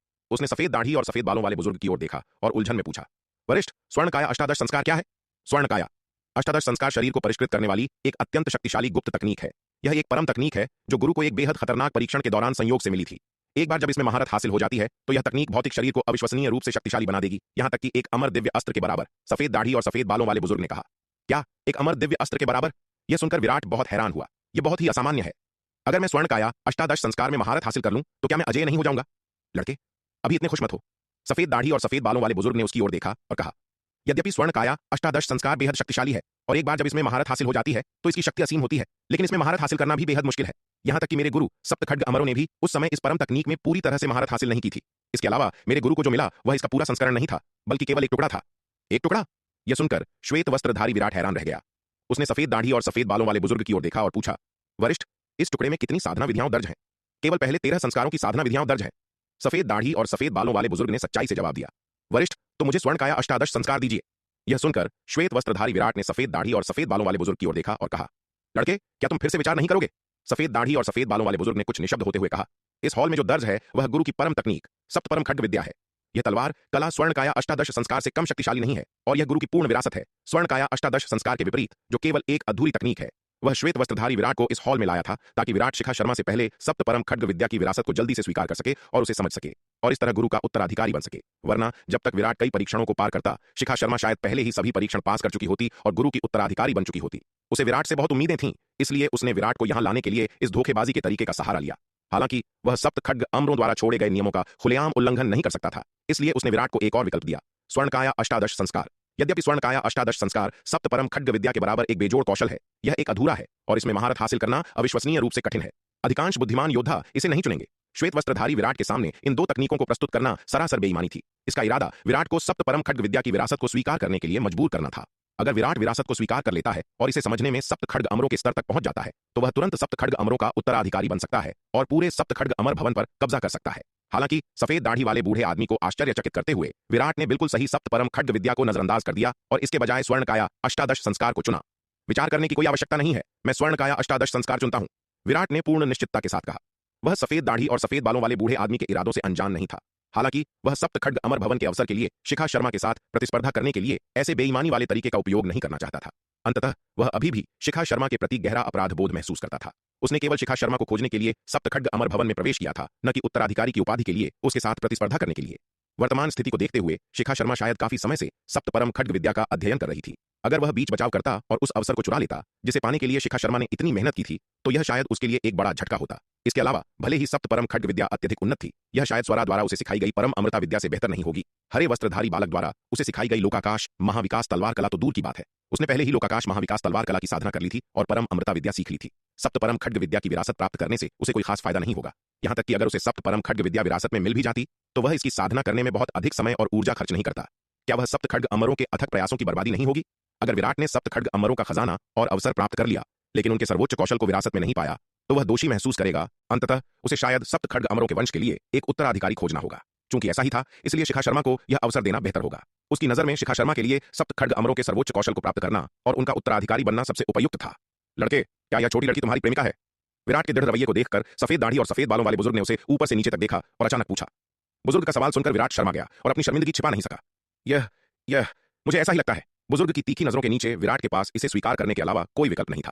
सख्ती से कहें तो शिखा शर्मा को केवल उसके तीसरे अवतार का दांववादी साथी माना जा सकता है, लेकिन अब उसका तीसरा अवतार बहुत पहले उसके मुख्य शरीर में विलीन हो चुका है और अविभाज्य बन गया है। इसलिए शिखा शर्मा को अपना साथी कहना गलत नहीं है। इसमें कोई आश्चर्य नहीं कि तुम लड़के, यह अविश्वसनीय अवसर तुम्हारे ठीक सामने है और तुम इसे चुनते भी नहीं हो। इसके बजाय तुम इस अधूरे परम कौशल स्वर्णकाया अष्टादश संस्कार को चुनते हो, तो यह तुम्हारी छोटी प्रेमिका को यह अवसर देने के लिए है। यह सुनकर सफेद दाढ़ी और सफेद बालों वाले बूढ़े आदमी ने ठंडी सांस ली और कहा, तुम लड़के, तुम सच में काफी उदार हो। इतना अविश्वसनीय अवसर और तुमने इसे वास्तव में छोड़ दिया। तुम्हें सच में अपनी छोटी प्रेमिका के प्रति बहुत समर्पित होना चाहिए। पूरे दक्षिणी स्वर्ग मंडल में अनगिनत लोग सप्तखड्ग अमर भवन पर कब्जा करने के लिए अपनी जान की बाजी लगा देंगे, लेकिन अब यह अपार संपत्ति और अविश्वसनीय अवसर इस लड़के के ठीक सामने है और वह वास्तव में इसे नहीं चाहता। इतने सालों में यह पहली बार है जब उसने ऐसे इंसान को देखा है। यह समझना महत्वपूर्ण है कि इतने बड़े अवसर का सामना करते हुए प्रेमियों या साथियों की तो बात ही छोड़िए, यहां तक कि गुरु शिष्य और पिता पुत्र के रिश्ते भी आसानी से एक दूसरे के खिलाफ हो सकते हैं। यह नौजवान, जो एक अविश्वसनीय रूप से मूर्खतापूर्ण विकल्प चुनता हुआ प्रतीत होता है, एक दूसरे स्तर पर यह भी प्रदर्शित करता है कि वह बड़ी वफादारी और धार्मिकता वाला व्यक्ति है, उन ठंडे दिल वाले और विश्वासघाती व्यक्तियों में से नहीं। सफेद दाढ़ी और सफेद बालों वाले बुजुर्ग की बातें सुनकर श्वेत वस्त्रधारी विराट का चेहरा फिर से लाल हो गया। ठीक है, क्योंकि तुमने पहले ही यह विकल्प चुन लिया है, तो ऐसा ही सही। सफेद दाढ़ी और सफेद बालों वाले बुजुर्ग ने श्वेत वस्त्रधारी विराट की ओर देखते हुए कहा, यह स्वर्णकाया अष्टादश संस्कार है, इसे ले लो। तुम्हारी योग्यता के साथ शायद तुम अंततः इस परम तकनीक में महारत हासिल कर सकते हो। ऐसा कहते हुए सफेद दाढ़ी और सफेद बालों वाले बुजुर्ग ने एक कागज का गट्ठर निकाला और उसे श्वेत वस्त्रधारी विराट को सौंप दिया। धन्यवाद वरिष्ठ। यह देखकर श्वेत वस्त्रधारी विराट ने जल्दी से कागज का गट्ठर स्वीकार कर लिया और सम्मानपूर्वक सफेद दाढ़ी और सफेद बालों वाले बुजुर्ग को नमन किया। यह एक दुर्लभ खजाना है जो हमारे गुरु को वर्षों पहले मिला था, परम रहस्य नीलम कवच, जो अपनी शक्ति के स्रोत के रूप में अमर दिव्य स्फटिक का उपयोग कर सकता है। तुम्हारी वर्तमान शक्ति अभी भी कमजोर है, लेकिन इस परम रहस्य नीलम कवच के साथ तुम्हारी खुद की रक्षा करने की क्षमता बहुत बढ़ जाएगी।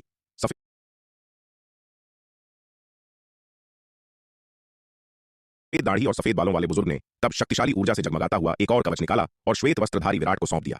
वरिष्ठ, यह है, क्या यह कोई उच्च श्रेणी का अमर दिव्य अस्त्र हो सकता है? अविश्वसनीय रूप से शक्तिशाली ऊर्जा बिखेरने वाले नीलम कवच को देखकर श्वेत वस्त्रधारी विराट पूरी तरह से हैरान होने वाले भाव दिखाने से खुद को रोक नहीं सका। इसकी ऊर्जा के उतार चढ़ाव को देखते हुए यह कवच उन दो मध्य श्रेणी के अमर दिव्य अस्त्रों की तुलना में कहीं अधिक शक्तिशाली था, जो सफेद दाढ़ी और सफेद बालों वाले बुजुर्ग ने पहले युगांत और लावण्या को दिए थे। क्या यह उच्च श्रेणी का अमर दिव्य अस्त्र हो सकता है? वास्तव में यह एक उच्च श्रेणी का अमर दिव्य अस्त्र है। सफेद दाढ़ी और सफेद बालों वाले बुजुर्ग ने सिर हिलाया और कहा, वरिष्ठ ने अभी कहा कि यह कवच अमर दिव्य स्फटिक द्वारा संचालित किया जा सकता है। क्या ऐसा हो सकता है कि यह एक आध्यात्मिक पत्थर वाला जादुई खजाना भी हो? श्वेत वस्त्रधारी विराट ने सफेद दाढ़ी और सफेद बालों वाले बुजुर्ग से पूछा। साधारण जादुई खजानों और आध्यात्मिक पत्थर वाले जादुई खजानों के मूल्य में बहुत अंतर होता है। आध्यात्मिक पत्थर वाले जादुई खजानों में साधारण जादुई खजानों की तुलना में प्रवेश के लिए बहुत कम बाधा होती है और उनके शक्ति बढ़ाने के तरीके भी अधिक विविध होते हैं। हम आध्यात्मिक पत्थर वाला जादुई खजाना? यह सुनकर सफेद दाढ़ी और सफेद बालों वाले बुजुर्ग ने उपहास किया। यह बस वही है जो तुम निचले स्तर के योद्धा उन निचले स्तर के खजानों को कहते हो। इस प्रकार के जादुई खजाने को दुर्लभ खजाना कहा जाता है। इसका कार्य और शक्ति तुम्हारे तथाकथित निचले स्तर के आध्यात्मिक पत्थर वाले जादुई खजानों की तुलना में कहीं अधिक है। जहां तक इसके कार्य और शक्ति की बात है, तुम भविष्य में स्वाभाविक रूप से समझ जाओगे। सफेद दाढ़ी और सफेद बालों वाले बुजुर्ग की बातें सुनकर श्वेत वस्त्रधारी विराट आखिरकार समझ गया कि इस प्रकार के जादुई खजाने का एक और नाम भी है, दुर्लभ खजाना। इसके अलावा सफेद दाढ़ी और सफेद बालों वाले बुजुर्ग की बातों से ऐसा लग रहा था कि इस दुर्लभ खजाने का कार्य साधारण आध्यात्मिक पत्थर वाले जादुई खजानों से कहीं बेहतर था। वरिष्ठ इस कनिष्ठ पर इतने मेहरबान क्यों हैं? श्वेत वस्त्रधारी विराट ने सफेद दाढ़ी और सफेद बालों वाले बुजुर्ग से कुछ संदेह के साथ पूछा। यह सफेद दाढ़ी और सफेद बालों वाला बुजुर्ग उस पर कुछ ज्यादा ही मेहरबान हो रहा था। उसने न केवल उसे सीधे सप्तपरम खड्ग विद्या के विरासत हॉल में पहुंचाया था, बल्कि उसे ऐसा अनमोल खजाना भी उपहार में दिया था।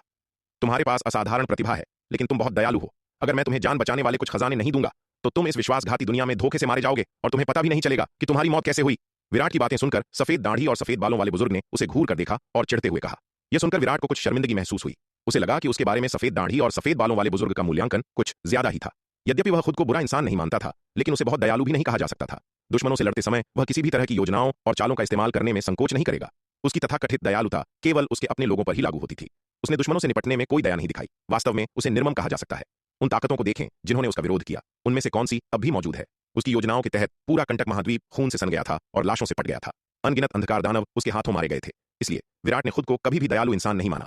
अगर वह दयालु होता तो उसने कभी भी ऐसी निर्मम चालों का सहारा नहीं लिया होता। जब तक वह उन लोगों की रक्षा कर सकता था जिनकी वह रक्षा करना चाहता था, और उस दुनिया की रक्षा कर सकता था जिसकी उसे रक्षा करनी चाहिए, विराट ने कभी इस बात की परवाह नहीं की कि दूसरे उसके बारे में क्या सोचते हैं। अगर इस हॉल में सप्त परम खड्ग विद्या को समझने वाला व्यक्ति शिखा शर्मा नहीं बल्कि कोई और होता तो विराट भी इतना विनम्र नहीं होता। वह इसके लिए किसी भी तरह लड़ता और स्वेच्छा से सप्त खड्ग अमर भवन जैसे इतने बड़े अवसर को कभी नहीं छोड़ता। यह एक स्थानिक जादुई खजाना है जो एक निम्न श्रेणी का अमर दिव्य अस्त्र है।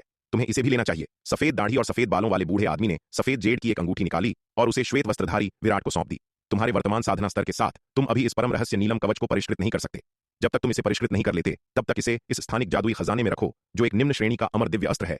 इसे आसानी से दूसरों को मत दिखाना। ऐसा न हो कि यह लालच को आकर्षित करे और तुम पर विपत्ति ले आए। यद्यपि दुर्लभ खजानों को परिष्कृत करने और उपयोग करने की सीमा साधारण जादुई खजानों की तुलना में बहुत कम है, फिर भी कुछ आवश्यकताएं हैं। श्वेत वस्त्रधारी विराट वर्तमान में केवल चतुर्थ विपत्ति लोक का योद्धा है और उसके लिए इतने उच्च स्तर के खजाने का उपयोग करना असंभव है। उसने विराट को परम रहस्य नीलम कवच उसे अभी उपयोग करने के लिए नहीं दिया था, बल्कि उसके भविष्य में उपयोग करने के लिए दिया था जब उसकी साधना मजबूत हो जाएगी। परम रहस्य नीलम कवच आखिरकार एक बेहतर श्रेणी के अमर दिव्य अस्त्र का दुर्लभ खजाना है। साधारण स्थानिक जादुई खजाने इतने उच्च श्रेणी के खजाने को नहीं रख सकते। अगर यह एक साधारण महाविपत्ति दिव्य अस्त्र का स्थानिक हिस्सा होता तो परम रहस्य नीलम कवच को अंदर रखते ही इस खजाने की भयानक शक्ति के तहत अंदर का स्थान शायद ढह जाता। इसलिए श्वेत वस्त्रधारी विराट को परम रहस्य नीलम कवच रखने के लिए एक स्थानिक जादुई खजाना देने के लिए सफेद दाढ़ी और सफेद बालों वाले बुजुर्ग ने उसे एक निम्न श्रेणी के अमर दिव्य अस्त्र स्तर का स्थानिक जादुई खजाना भी दिया। श्वेत वस्त्रधारी विराट के लिए उसका विचार व्यापक था। यद्यपि श्वेत वस्त्रधारी विराट ने अंततः सप्त परम खड्ग विद्या को स्वीकार करने और सप्त खड्ग अमरों का उत्तराधिकारी बनने के बजाय स्वर्णकाया अष्टादश संस्कार तकनीक को चुना, फिर भी सफेद दाढ़ी और सफेद बालों वाले बुजुर्ग ने श्वेत वस्त्रधारी विराट की बहुत सराहना की। श्वेत वस्त्रधारी विराट जैसे मार्शल आर्ट के चमत्कार एक बार सफलतापूर्वक बड़े हो जाने के बाद निस्संदेह मानव जाति के लिए बहुत मायने रखेंगे। इससे भी अधिक भविष्य में वह अपने गुरु से कम अद्वितीय शक्तिशाली व्यक्ति नहीं बन सकता है। धन्यवाद वरिष्ठ। यह सुनकर श्वेत वस्त्रधारी विराट ने सफेद दाढ़ी और सफेद बालों वाले बुजुर्ग को फिर से गहराई से नमन किया और अपना अपार आभार व्यक्त किया। वह स्वाभाविक रूप से अपने प्रति बुजुर्ग की देखभाल को समझता था। ठीक है, तुम्हें अपना इनाम मिल गया है। तुम्हें वापस जाना चाहिए और उनके साथ परीक्षण जारी रखना चाहिए, सफेद दाढ़ी और सफेद बालों वाले बुजुर्ग ने हाथ हिलाते हुए कहा। इसके साथ ही उसने अपना हाथ हिलाया और श्वेत वस्त्रधारी विराट पर एक शक्ति उतरी। श्वेत वस्त्रधारी विराट को अपनी आंखों के सामने सब कुछ धुंधला महसूस हुआ और अगले ही पल वह विनीत, श्रुति और अन्य लोगों के पास वापस आ गया। श्वेत वस्त्रधारी विराट अपने हाथ में सफेद जेड की अंगूठी को खाली नजरों से देखने लगा और कुछ विचारों में खो गया। इस बार सप्त खड्ग अमर भवन में उसका लाभ उसकी उम्मीदों से कहीं अधिक था। श्वेत वस्त्रधारी विराट को फिर से प्रकट होते देख सभी की निगाहें तुरंत उसकी ओर मुड़ गईं। वे सभी इस बात को लेकर बहुत उत्सुक थे कि श्वेत वस्त्रधारी विराट को किस तरह का इनाम मिला है। उन्होंने उसे ऊपर से नीचे तक देखा और अंततः उनकी निगाहें उसके हाथ में सफेद जेड की अंगूठी पर टिक गईं। एक निम्न श्रेणी के अमर दिव्य अस्त्र का स्थानिक जादुई खजाना। लव ने सफेद जेड की अंगूठी को देखा। उसकी पुतलियां अनैच्छिक रूप से सिकुड़ गईं और वह एक झटका महसूस किए बिना नहीं रह सका। स्थानिक जादुई खजाने की श्रेणी जितनी ऊंची होगी वह उतना ही अधिक कीमती होगा। ऐसा इसलिए है क्योंकि स्थानिक जादुई खजाने की श्रेणी जितनी ऊंची होगी उसके अंदर का स्थान उतना ही अधिक स्थिर होगा और खजानों का स्तर जितना अधिक होगा उसे वहां रखा जा सकता है। उच्च श्रेणी का स्थानिक जादुई खजाना बनाना कोई आसान काम नहीं है। इसके लिए न केवल अंतरिक्ष की कला में उच्च स्तर की विशेषज्ञता की आवश्यकता होती है, बल्कि इतने स्थिर स्थान का समर्थन करने के लिए पर्याप्त उच्च श्रेणी की स्थानिक सामग्री की भी आवश्यकता होती है। समान श्रेणी के जादुई हथियारों के लिए साधारण जादुई हथियारों की तुलना में स्थानिक जादुई खजाने बहुत अधिक मूल्यवान होते हैं। अप्रत्याशित रूप से इस बार श्वेत वस्त्रधारी विराट को वास्तव में इनाम के रूप में एक निम्न श्रेणी के अमर दिव्य अस्त्र स्तर का स्थानिक जादुई खजाना मिलेगा। यह तो बस वही था जो उसने सतह पर देखा था। सफेद जेड की अंगूठी के अंदर कौन से खजाने छिपे थे यह अज्ञात था। यह लड़का वह था जिसे सप्त खड्ग अमर भवन में प्रवेश करने वाले सभी योद्धाओं में से सबसे अधिक लाभ हुआ था। अगर वे उसे मार सकते हैं और उसके खजाने को जब्त कर सकते हैं तो यह एक अकल्पनीय अप्रत्याशित लाभ होगा। लव ने विराट के हाथ में मौजूद सफेद जेड की अंगूठी को घूर कर देखा। उसकी आंखें चमक उठीं। विनीत, श्रुति, दीक्षा, दुर्जय और बाकी सभी ने विराट के हाथ में मौजूद सफेद जेड की अंगूठी को देखा। उनकी आंखों में भी ईर्ष्या की झलक दिखाई दे रही थी। हालांकि यद्यपि वे ईर्ष्यालु थे, लेकिन उनके मन में विराट के शरीर पर मौजूद खजानों के बारे में लव जैसे कोई दुष्ट विचार नहीं थे। अब तुम सभी ने दूसरी परीक्षा पास कर ली है, इसके बाद तुम्हें तीसरी परीक्षा का सामना करना पड़ेगा। ठीक जब हर कोई विराट के हाथ में मौजूद सफेद जेड की अंगूठी को घूर रहा था, उनके ऊपर एक आवाज गूंजी। यह सुनकर हर कोई जल्दी से अपने ख्यालों से बाहर आ गया और आसमान में सफेद दाढ़ी और सफेद बालों वाले बुजुर्ग की ओर देखने लगा। तीसरे परीक्षण से पहले तुम में से प्रत्येक के पास दो विकल्प होंगे, परीक्षण जारी रखना या छोड़ देना। सफेद दाढ़ी और सफेद बालों वाले बुजुर्ग ने भीड़ की ओर देखते हुए कहा। ठीक पहले की तरह जो लोग जारी रखना चुनते हैं वे बाईं ओर खड़े हों, जो लोग छोड़ देना चुनते हैं वे दाईं ओर खड़े हों। यह सुनकर हर कोई खामोश हो गया। इन दो परीक्षणों के माध्यम से वे पहले ही सप्त खड्ग अमर भवन के भीतर परीक्षणों की खतरनाक प्रकृति का गहराई से अनुभव कर चुके थे। जब तक कि कोई श्वेत वस्त्रधारी विराट, युगांट या लावण्य जैसा अद्वितीय प्रतिभाशाली न हो, जिन्हें बहुत कम जोखिम का सामना करना पड़ा, उनके जैसे साधारण योद्धाओं के लिए जोखिम बहुत अधिक था। वास्तव में साधारण योद्धाओं की तुलना में वे पहले से ही दुनिया में सर्वश्रेष्ठ लोगों में से थे, लेकिन दुर्भाग्य से ऐसा होने पर भी वे सप्त खड्ग अमर भवन के परीक्षणों का सामना करने से कोसों दूर थे। उनकी मार्शल आर्ट की प्रतिभा, जिस पर उन्हें हमेशा बहुत गर्व रहा था, श्वेत वस्त्रधारी विराट, युगांट और लावण्य जैसी सच्ची प्रतिभाओं की तुलना में बहुत फीकी थी। हालांकि यद्यपि सप्त खड्ग अमर भवन के भीतर परीक्षण बेहद खतरनाक थे, प्रत्येक सफल परीक्षण के लिए इनाम अकल्पनीय रूप से उदार थे। श्वेत वस्त्रधारी विराट, युगांट और लावण्य द्वारा प्राप्त किए गए इनामों को छोड़ दें तो अकेले दूसरे परीक्षण को पास करने के लिए उनके अपने इनाम भी एक ऐसा खजाना थे जिसे वे जीवन भर प्राप्त नहीं कर सकते थे। इतने बड़े लालच का सामना करते हुए वे हार मानने को तैयार नहीं थे। अगर दूसरा परीक्षण पास करने के लिए इनाम पहले से ही इतने पर्याप्त थे, तो तीसरे परीक्षण को पास करने के लिए इनाम बस अकल्पनीय थे। इस अविश्वसनीय रूप से कठिन विकल्प का सामना करते हुए हर कोई एक पल के लिए झिझका, लेकिन जैसे ही वे डगमगाए, पहाड़ की चोटी से एक कान फाड़ देने वाला धमाका हुआ और एक अतुलनीय रूप से तेज तलवार की रोशनी आसमान में छा गई। तलवार की इस विशाल रोशनी ने एक अतुलनीय रूप से दृढ़ और जानलेवा तलवार का भाव बिखेरा। बहुत दूर से भी हर कोई इस तलवार की रोशनी में मौजूद भयानक जानलेवा इरादे को महसूस कर सकता था। ऊपर उठती हुई तलवार की इस रोशनी के चारों ओर 60 मायावी लंबी तलवारें दिखाई दी। ये 60 मायावी लंबी तलवारें स्पष्ट रूप से तलवार के मार्ग का ही रूप थीं। यह नजारा देखकर हर कोई पूरी तरह से हैरान था। यह क्या हो रहा है? क्या हुआ? यह नजारा अचानक कैसे प्रकट हो सकता है? इतना भयानक तलवार का भाव, क्या ऐसा हो सकता है कि कोई और पहले ही हमसे पहले सप्त खड्ग अमर भवन की गहराइयों में प्रवेश कर चुका है? इस आश्चर्यजनक नजारे को देखकर हर कोई संदेह और आश्चर्य से भर गया था। सफेद दाढ़ी और सफेद बालों वाले बूढ़े आदमी ने भी पहाड़ की चोटी पर मौजूद नजारे को देखने के लिए रुख किया। उसके चेहरे पर संतुष्टि का भाव था। इस छोटी लड़की ने वास्तव में इतनी जल्दी सप्तपरम खड्ग विद्या के भाव को समझ लिया। ऐसा लगता है कि लड़के का चुनाव सही था। अगर उसने सप्तपरम खड्ग विद्या की विरासत को स्वीकार करने का विकल्प चुना होता, तो उसके लिए इस छोटी लड़की से पहले सप्तपरम खड्ग विद्या के भाव को समझना असंभव होता, क्योंकि उसके पास बचा हुआ समय बहुत कम था। स्वर्णकाया अष्टादश संस्कार का उसका चुनाव सबसे बुद्धिमान चुनाव था। पहाड़ की चोटी से निकलने वाले शानदार तलवार के भाव को देखते हुए सफेद दाढ़ी और सफेद बालों वाला बूढ़ा आदमी श्वेत वस्त्रधारी विराट के पिछले चुनाव की बुद्धिमत्ता की मन ही मन प्रशंसा किए बिना नहीं रह सका। स्वर्णकाया अष्टादश संस्कार एक शक्तिशाली तकनीक थी जो किसी भी तरह से सप्तपरम खड्ग विद्या से कमतर नहीं थी।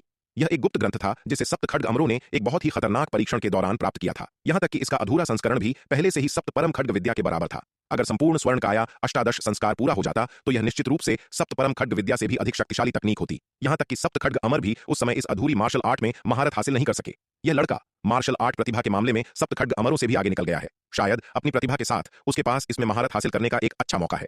अगर इस मार्शल आर्ट को उसके हाथों इसकी पूरी क्षमता तक लाया जा सके तो उस समय उसके गुरु की कड़ी मेहनत बेकार नहीं जाएगी। हर कोई, अब तुम्हें चिंता करने की कोई जरूरत नहीं है। सफेद दाढ़ी और सफेद बालों वाले बुजुर्ग ने भीड़ की ओर देखा और कहा, अब हमारे सप्त खड्ग अमर भवन का एक सच्चा उत्तराधिकारी है। तुम्हारे लिए परीक्षणों में भाग लेना जारी रखने की कोई आवश्यकता नहीं है। अपने इनाम लो और सप्त खड्ग अमर भवन से चले जाओ। क्या सप्त खड्ग अमर भवन का सच्चा उत्तराधिकारी मिल गया? यह यह यह कैसे संभव है? हम सब अभी भी यही हैं। किसने सभी परीक्षण पास किए और सप्त खड्ग अमर भवन का उत्तराधिकारी बना? क्या ऐसा हो सकता है कि किसी ने वास्तव में हमसे पहले सप्त खड्ग अमर भवन में प्रवेश किया, वहां पहले पहुंचा और सप्त खड्ग अमर भवन की विरासत सबसे पहले प्राप्त की? सफेद दाढ़ी और सफेद बालों वाले बुजुर्ग की बातें सुनकर भीड़ में हंगामा मच गया। उन्होंने इस मुकाम तक पहुंचने के लिए इतनी मेहनत की थी और अब यह सफेद दाढ़ी और सफेद बालों वाला बुजुर्ग उन्हें बता रहा था कि सप्त खड्ग अमर भवन का पहले से ही एक सच्चा उत्तराधिकारी था। यह उनके लिए बहुत बड़ा झटका था। हालांकि सफेद दाढ़ी और सफेद बालों वाले बुजुर्ग ने उनके संदेहों को पूरी तरह से नजरअंदाज कर दिया। अपने हाथ की एक लहर के साथ उन पर एक शक्ति उतरी और अगले ही पल वे सभी सप्त खड्ग अमर भवन से बाहर भेज दिए गए। पत्थर के पुल पर किलेदार, रंजीत, गरुड़नाथ, संध्या और अष्टम विपत्ति लोक के एल्डरों का एक समूह पत्थर के पुल पर आगे बढ़ने के लिए संघर्ष कर रहा था। इस क्षण किलेदार रंजीत नवम विपत्ति लोक के पत्थर के पुल के बीच में पहुंच गया था और 10 नवम विपत्ति लोक के शिकारियों के साथ भयंकर युद्ध कर रहा था। लेकिन जब पहाड़ की चोटी से विशाल तलवार की रोशनी आसमान में उठी तो उस पर हमला करने वाले 10 शिकारी अचानक पीछे हट गए। किलेदार रंजीत, गरुड़नाथ, संध्या और बाकी सभी ने पहाड़ की चोटी से आसमान में उठने वाली विशाल तलवार की रोशनी को देखा। उनके दिल संदेह और अनिश्चितता से भर गए। सोच रहे थे कि क्या हुआ है। इसी क्षण उनके ऊपर एक स्थानिक लहर उठी और सफेद दाढ़ी और सफेद बालों वाले बुजुर्ग फिर से उनके सामने प्रकट हुए। सभी लोग, सप्त खड्ग अमर भवन को अब अपना उत्तराधिकारी मिल गया है। आप सब जा सकते हैं। सफेद दाढ़ी और सफेद बालों वाले बुजुर्ग ने किलेदार रंजीत, गरुड़नाथ, संध्या और अन्य लोगों पर नजर डाली और शांति से कहा, क्या सप्त खड्ग अमर भवन का पहले से ही अपना उत्तराधिकारी है? यह सुनकर किलेदार रंजीत हैरान और चिंतित दोनों हो गया। उसने बड़ी मेहनत से पूर्वी नक्षत्र महाद्वीप से शक्ति सिंधु महाद्वीप तक की यात्रा की थी और केवल 2 वर्षों से ही सप्त खड्ग अमर भवन में था।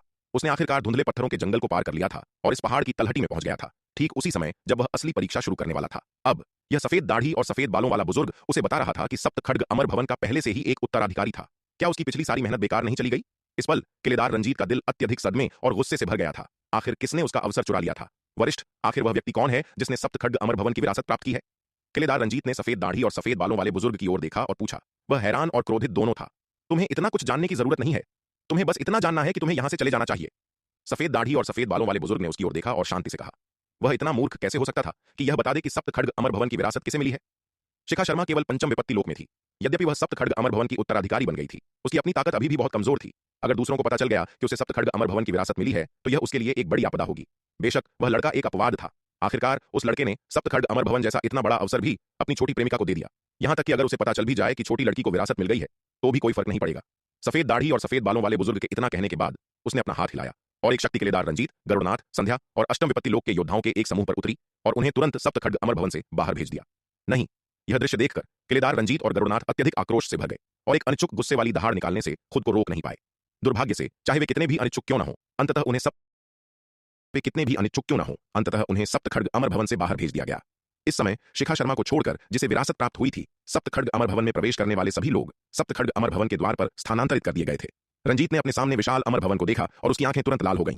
उसने फिर से सप्तखड्ग अमर भवन के द्वार की ओर दौड़ने की कोशिश की, लेकिन दुर्भाग्य से जैसे ही उसने द्वार की दहलीज को छुआ, एक शक्तिशाली बल ने उसे दूर धकेल दिया। इस शक्तिशाली बल के प्रभाव में रंजीत हवा में उड़ गया। एक शक्तिशाली नवम विपत्ति लोक का विशेषज्ञ भी सप्तखड्ग अमर भवन के सामने एक चींटी से कम नहीं था। उफ! रंजीत जमीन पर गिर पड़ा और उसके मुंह से खून की उल्टी हो गई। वह उठा, अपने सामने विशाल सप्तखड्ग अमर भवन को देखते हुए उसकी आंखों में एक पागलपन भरा भाव था। चूंकि वह सप्तखड्ग अमर भवन का अवसर प्राप्त नहीं कर सका तो कोई और भी इसे प्राप्त नहीं कर सकता। वह पूरे दक्षिणी स्वर्ग मंडल में सप्तखड्ग अमर भवन की खबर फैला देगा, जिससे हर कोई इस अवसर के लिए होड़ करे। यह सोचकर रंजीत ने एक संचार ताबीज निकाला।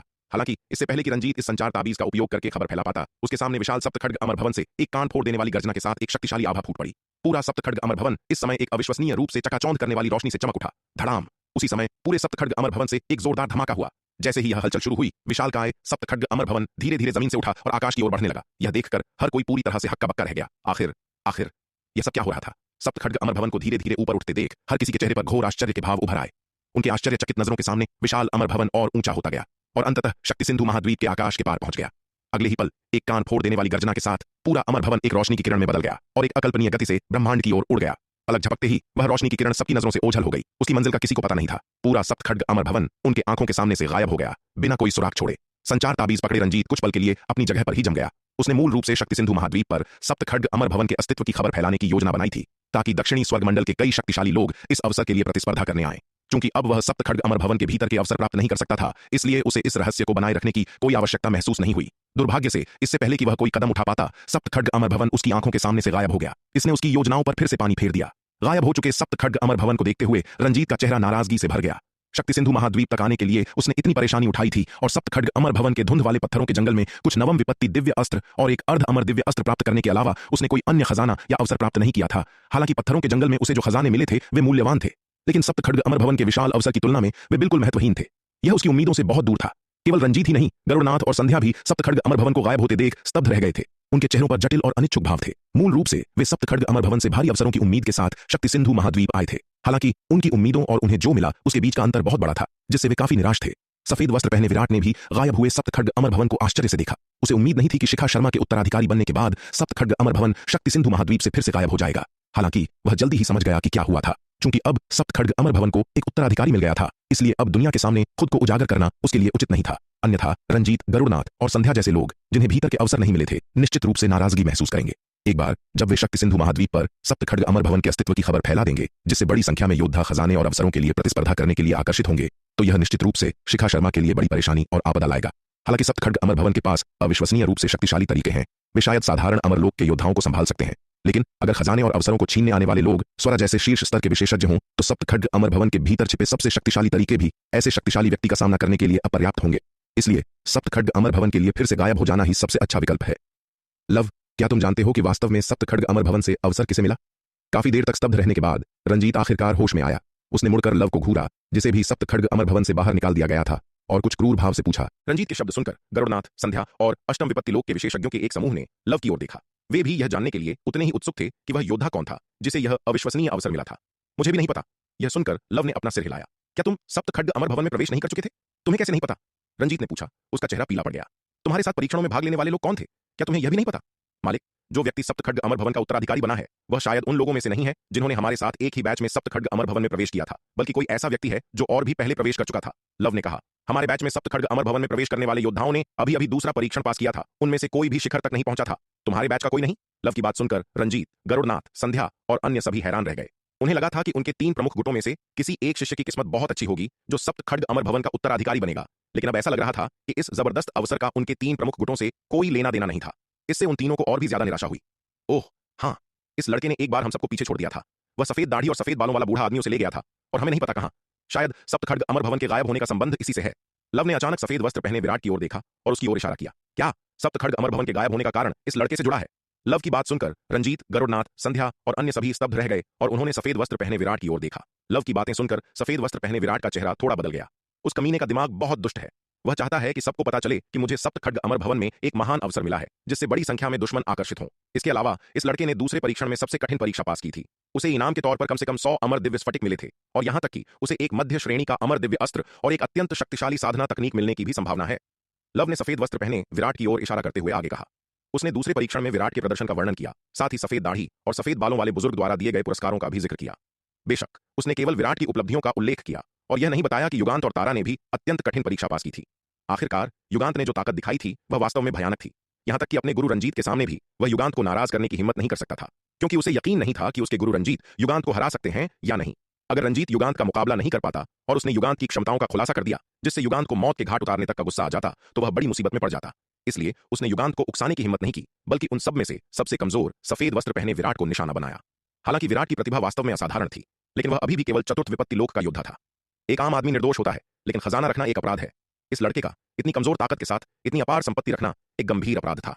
बाजार में सोना लेकर चल रहे एक बच्चे की तरह हर कोई स्वाभाविक रूप से उसे छीनना चाहता था। निश्चित रूप से लव की बात सुनकर रंजीत, गरुड़नाथ और अन्य लोग विराट की ओर देखते हुए अपनी आंखों में अविश्वसनीय रूप से लालची भाव छिपा नहीं सके। चाहे वह 100 अमर दिव्य स्फटिक हो, एक मध्य श्रेणी का अमर दिव्य अस्त्र हो या एक अत्यंत उच्च स्तरीय साधना तकनीक हो, इनमें से कोई भी आश्चर्यजनक संपत्ति का प्रतिनिधित्व करता था। यहां तक कि अमर लोक के विशेषज्ञों को भी इस तरह के प्रलोभन का विरोध करना मुश्किल होगा। इन नवम विपत्ति लोक के योद्धाओं की तो बात ही छोड़िए, यदि वे इन खजानों को प्राप्त कर सके तो उनकी शक्ति सिंधु महाद्वीप की यात्रा पूरी तरह सार्थक हो जाएगी। यहां तक कि सप्तखड्ग अमरों की विरासत प्राप्त किए बिना भी उनकी यहां की यात्रा अभी भी सार्थक थी। नीच! तभी एक ठंडी आवाज गूंज उठी। यह सुनकर सबने आवाज की दिशा में देखा और पाया कि बोलने वाला कोई और नहीं बल्कि युगांत था। युगांत की बात सुनकर लव का चेहरा थोड़ा बदल गया। अगर युगांत ने इस मामले में दखल दिया तो यह परेशानी का सबब होगा। युगांत, इस मामले का तुम्हारे अमर खड्ग संप्रदाय से कोई लेना देना नहीं है। बेहतर होगा तुम इसमें दखल न दो। रंजीत ने युगांत की ओर देखा और ठंडे स्वर में कहा। वह पहले ही सप्तखड्ग अमरों के भवन का अवसर खो चुका था और वह किसी भी कीमत पर अपने सामने मौजूद खजाने को प्राप्त करने में किसी को बाधा नहीं बनने देगा। युगांत ने केवल ठंडी सांस ली। उसने न तो यह कहा कि वह हस्तक्षेप करेगा और न ही यह कहा कि वह नहीं करेगा। कोई उसे वह करने से नहीं रोक सकता था जो वह चाहता था। कोई उसे वह करने के लिए मजबूर नहीं कर सकता था जो वह नहीं करना चाहता था। वह रंजीत को कोई खतरा भी नहीं मानता था और न ही उसने उसके साथ जुबानी बहस करने की जहमत उठाई। लड़के, तुमने सप्तखड्ग अमर भवन से जितने भी खजाने हासिल किए हैं वे सब मुझे सौंप दो और मैं तुम्हारी जान बख्श सकता हूं। रंजीत ने सफेद वस्त्र पहने विराट को घूरते हुए ठंडे स्वर में कहा। है, क्या भगवान रंजीत हमें लूटने की योजना बना रहे हैं? रंजीत की बातें सुनकर सफेद वस्त्र पहने विराट उपहास किए बिना नहीं रह सका। लड़के, मुझे उम्मीद है तुम समझदार बनोगे।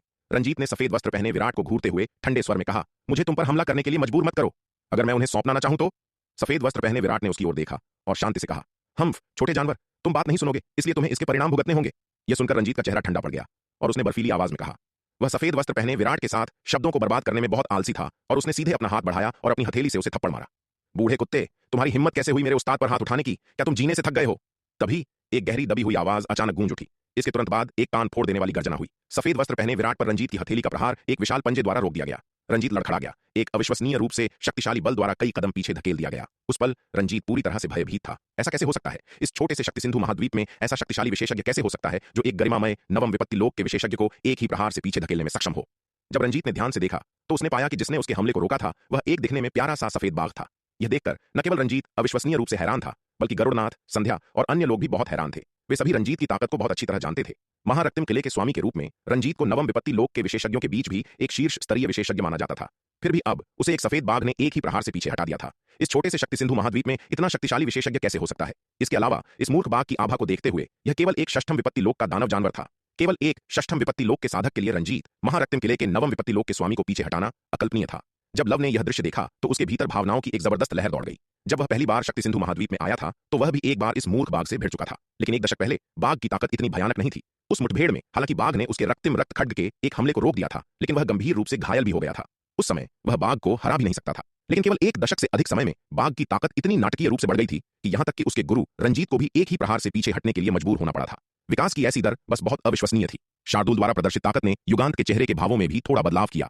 हालांकि यह सफेद बाघ उससे 2 स्तर नीचे था, फिर भी इसने उसे थोड़ा खतरा महसूस कराया। यह पहली बार था जब उसने कभी किसी ऐसे योद्धा से ऐसा खतरा महसूस किया था जिसकी साधना उसकी अपनी साधना से कम थी। तुम कहां से आए हो, मूर्ख बाघ, जो मेरे मामलों में दखल देने की हिम्मत कर रहे हो? समझदार बनो और मेरे रास्ते से हट जाओ, वरना मुझे अशिष्ट होने का दोष मत देना। रंजीत ने शार्दुल को घूरा और ठंडे स्वर में चिल्लाया। लानत है, कैसा कमीना बूढ़ा कुत्ता है जो मेरे सामने इतनी अखड़ता से भौंकने की हिम्मत कर रहा है? बूढ़े कुत्ते, तुम आज मर गए। रंजीत की बात सुनकर शार्दुल भड़क गया। उसे किसी भी चीज से ज्यादा मूर्ख बाघ कहलाने से नफरत थी। नन्ही चिड़िया उसे ऐसा कहती थी तो बात अलग थी, क्योंकि नन्ही चिड़िया तो उसकी अपनी थी और वह कुछ नहीं कर सकता था, लेकिन यह बूढ़ा कुत्ता यह किस तरह का कमीना था जो उसका इस तरह अपमान करने की हिम्मत कर रहा था? यह घृणित था। शार्दुल आगे बढ़ा और सीधे रंजीत पर झपट पड़ा। हम्फ, मूर्ख बाघ, क्या तुम्हें सच में लगता है कि मैं तुमसे डरता हूं? रंजीत ने उपहास किया। तुरंत दोनों एक भयंकर लड़ाई में उलझ गए। धूम धूम धूम, लड़ाई के भयानक झटके हर दिशा में फैल गए। आसपास के कमजोर योद्धा डरे हुए थे और आनन फानन में दूर उड़ गए। इस स्तर के योद्धाओं के लिए इस परिमाण की लड़ाई से थोड़ा भी प्रभावित होना एक भयानक आपदा होगी। उन्होंने वहां रुकने की हिम्मत नहीं की। अगरबत्ती जलने भर के समय तक चली लड़ाई के बाद रंजीत धीरे धीरे जमीन खोने लगा। ताकत के मामले में रंजीत अधिक से अधिक स्वर्ण मगर द्वीप के स्वामी के बराबर था। 2 या 3 साल पहले शार्दुल की ताकत पहले ही स्वर्ण मगर द्वीप के स्वामी के बराबर थी। इसके अलावा 2 या 3 साल के कठिन प्रशिक्षण के बाद शार्दुल की ताकत कई गुना बढ़ गई थी, जो 2 या 3 साल पहले की तुलना में बहुत अधिक थी। रंजीत की ताकत के साथ वह शार्दुल के लिए एक जोड़ी कैसे हो सकता था? यह दृश्य देखकर दर्शक पूरी तरह से भयभीत थे। इस छोटे से शक्ति सिंधु महाद्वीप में इतनी भयानक रूप से शक्तिशाली हस्ती कैसे प्रकट हो सकती है?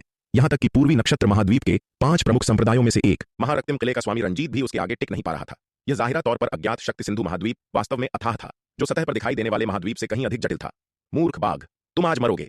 शार्दुल द्वारा पूरी तरह से दबाए जाने पर रंजीत बार बार दहाड़ रहा था और पूरी तरह से अपमानित महसूस कर रहा था। वह एक गरिमामय नवम विपत्ति लोक का विशेषज्ञ, पूर्वी नक्षत्र महाद्वीप के 5 प्रमुख संप्रदायों में से एक महारक्तिम किले का स्वामी, षष्ठम विपत्ति लोक के एक मूर्ख बाघ द्वारा पूरी तरह से दबा दिया गया था। अगर यह बात बाहर निकल गई तो वह पूरी तरह से शर्मसार हो जाएगा। रंजीत अब खुद को रोक नहीं सका। उसने अपना हाथ बढ़ाया और एक लंबी तलवार वाला जादुई हथियार निकाला, एक अर्ध अमर दिव्य अस्त्र जो उसे सप्त खड्ग अमर भवन के धुंधले पत्थरों के जंगल में मिला था, और उसे शार्दुल की ओर चलाया। चूंकि वह इस मूर्ख बाघ को खाली हाथ नहीं हरा सकता था, इसलिए वह इसे कुचलने के लिए अपने श्रेष्ठ जादुई हथियारों का उपयोग करेगा। निश्चित रूप से जब रंजीत ने अपनी लंबी तलवार निकाली जो एक अर्ध अमर दिव्य अस्त्र थी, तो उसने जल्दी ही बाजी पलट दी। एक अर्ध अमर दिव्य अस्त्र की शक्ति वास्तव में आश्चर्यजनक थी। जादुई हथियारों में लाभ प्राप्त करने के बाद रंजीत ने न केवल जल्दी से बाजी पलट दी, बल्कि जल्द ही शार्दुल पर हावी भी हो गया। शार्दुल, पकड़ो! ठीक जब शार्दुल रंजीत के हमलों के खिलाफ संघर्ष कर रहा था, सफेद वस्त्र पहने विराट अचानक चिल्लाया। उसने अविश्वसनीय रूप से शक्तिशाली ऊर्जा बिखेरने वाला एक लंबी तलवार का जादुई हथियार निकाला और उसे शार्दुल की ओर फेंक दिया।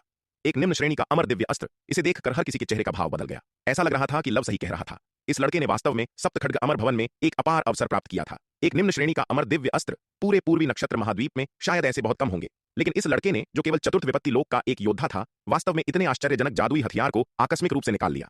शार्दुल ने अपना पंजा बढ़ाया और सफेद वस्त्र पहने विराट द्वारा फेंकी गई निम्न श्रेणी की अमर दिव्य अस्त्र लंबी तलवार को पकड़ लिया। उसने रंजीत को घूरा और कहा, बूढ़े कुत्ते, अब मैं तुम्हें अपनी असली क्षमताएं दिखाऊंगा। अभी अभी रंजीत ने उसे एक दयनीय स्थिति में मजबूर करने के लिए अपने श्रेष्ठ जादुई हथियार का इस्तेमाल किया था। अब एक और भी अधिक शक्तिशाली जादुई हथियार रखने के कारण उसे अब इस बूढ़े कुत्ते से डरने की जरूरत नहीं थी। हालांकि इसने इस निम्न श्रेणी के अमर दिव्य अस्त्र लंबी तलवार को परिष्कृत नहीं किया था और अपनी वास्तविक शक्ति को उजागर नहीं कर सकता था, फिर भी तलवार की अंतर्निहित कठोरता भी इस बूढ़े कुत्ते को कुचलने के लिए पर्याप्त थी। शार्दुल ने निम्न श्रेणी की अमर दिव्य अस्त्र लंबी तलवार को कसकर पकड़ते हुए रंजीत पर एक भयंकर हमला किया। खन खन खन, धातुओं के टकराने की गगनभेदी आवाजों का एक सिलसिला बज उठा। तलवारों के टकराव से आग की बौछार छूटने लगी। शार्दुल के भयंकर हमले के तहत रंजीत को बार बार पीछे हटने के लिए मजबूर होना पड़ा। इस निम्न श्रेणी के अमर दिव्य अस्त्र के साथ शार्दुल को अब सीधे टकराव का डर नहीं था। भले ही वह तलवार की पूरी शक्ति को उजागर न कर सके, फिर भी रंजीत उसे कोई नुकसान नहीं पहुंचा सकता था। केवल तलवार की अंतर्निहित कठोरता पर भरोसा करते हुए भी हथियारों के मामले में रंजीत अब नुकसान में नहीं था। अपने हथियार के लाभ के बिना रंजीत एक बार फिर शार्दुल द्वारा कुचल दिया गया। यह तब भी था जब शार्दुल ने तलवार की पूरी शक्ति को उजागर किए बिना केवल उसकी अंतर्निहित कठोरता का उपयोग किया था। यदि शार्दुल ने पहले ही इस निम्न श्रेणी की अमर दिव्य अस्त्र लंबी तलवार को परिष्कृत कर लिया होता और वास्तव में अपनी शक्ति को उजागर कर दिया होता, तो रंजीत शायद शार्दुल द्वारा मारे जाने से पहले एक भी चाल तक नहीं टिक पाता। रंजीत की प्रतिकूल स्थिति को देखकर रंजीत का अनुसरण करने वाले महारक्तिम किले के 4 बुजुर्गों ने तुरंत सफेद वस्त्र पहने विराट पर हमला कर दिया। विराट बाबू को नुकसान मत पहुंचाओ! इस समय एक स्पष्ट चिल्लाहट गूंज उठी जो सफेद वस्त्र पहने विराट के सामने अवरुद्ध हो गई। श्रुति, इससे तुम्हारा क्या मतलब है? इस दृश्य को देखकर महारक्तिम किले के अष्टम विपत्ति लोक के बुजुर्गों के चेहरे काले पड़ गए।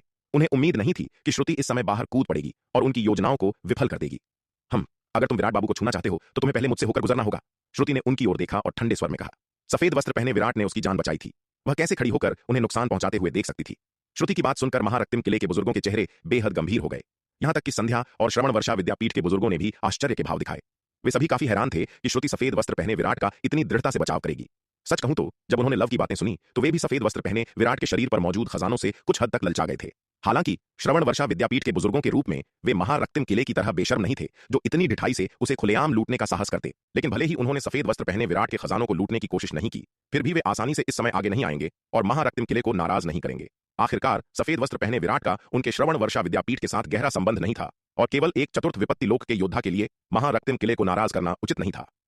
विराट बाबू ने हम पर एक बड़ा उपकार किया है, कृपया हमें माफ कर दें कि हम आपके कार्यों के सामने चुपचाप खड़े नहीं रह सकते। इस समय विनीत ने भी आगे कदम बढ़ाया और गहरी आवाज में कहा।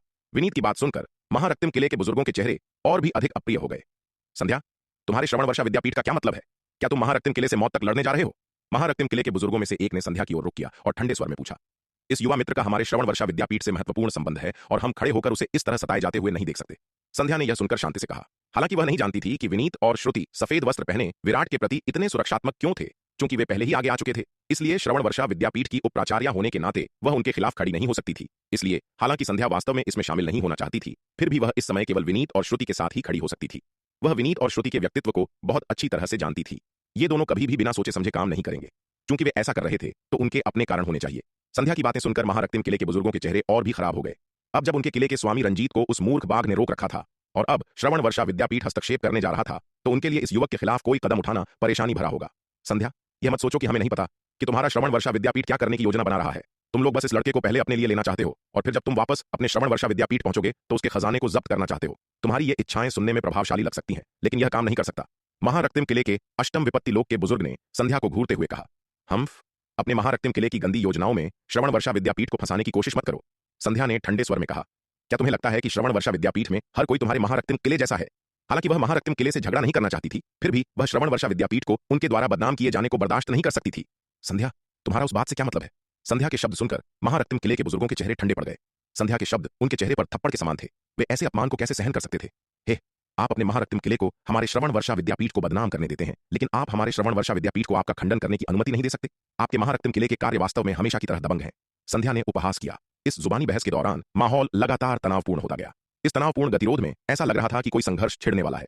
तभी तलवार की एक अविश्वसनीय रूप से तेज रोशनी चमकी जो सफेद वस्त्र पहने विराट की ओर वार कर रही थी। खन, लेकिन उस क्षण एक आकृति चमकी, सफेद वस्त्र पहने विराट के सामने रुक गई और तलवार की रोशनी को मोड़ने के लिए एक उंगली झटकाई।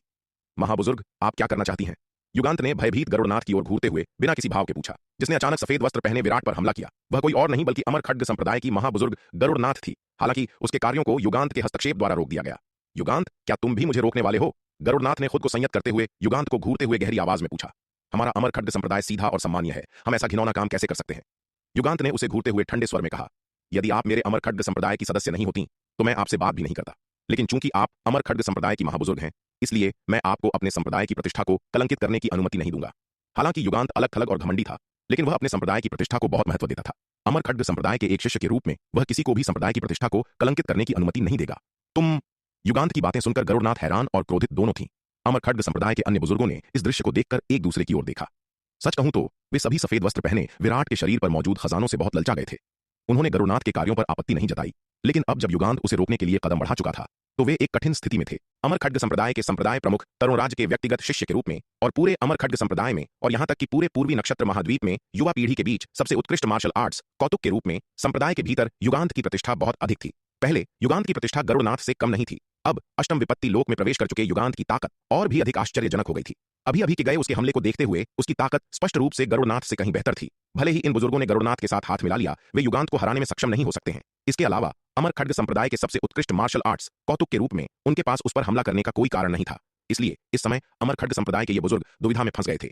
जैसे ही स्थिति गतिरोध पर पहुंची, उनके ऊपर अचानक एक स्थानिक दरार खुल गई और सफेद वस्त्र पहने एक सुंदर युवक उसमें से निकला।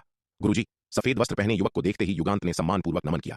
सफेद वस्त्रों वाला यह युवक कोई और नहीं बल्कि अमर खड्ग संप्रदाय के संप्रदाय प्रमुख तरुणराज का दिव्य चेतना अवतार था।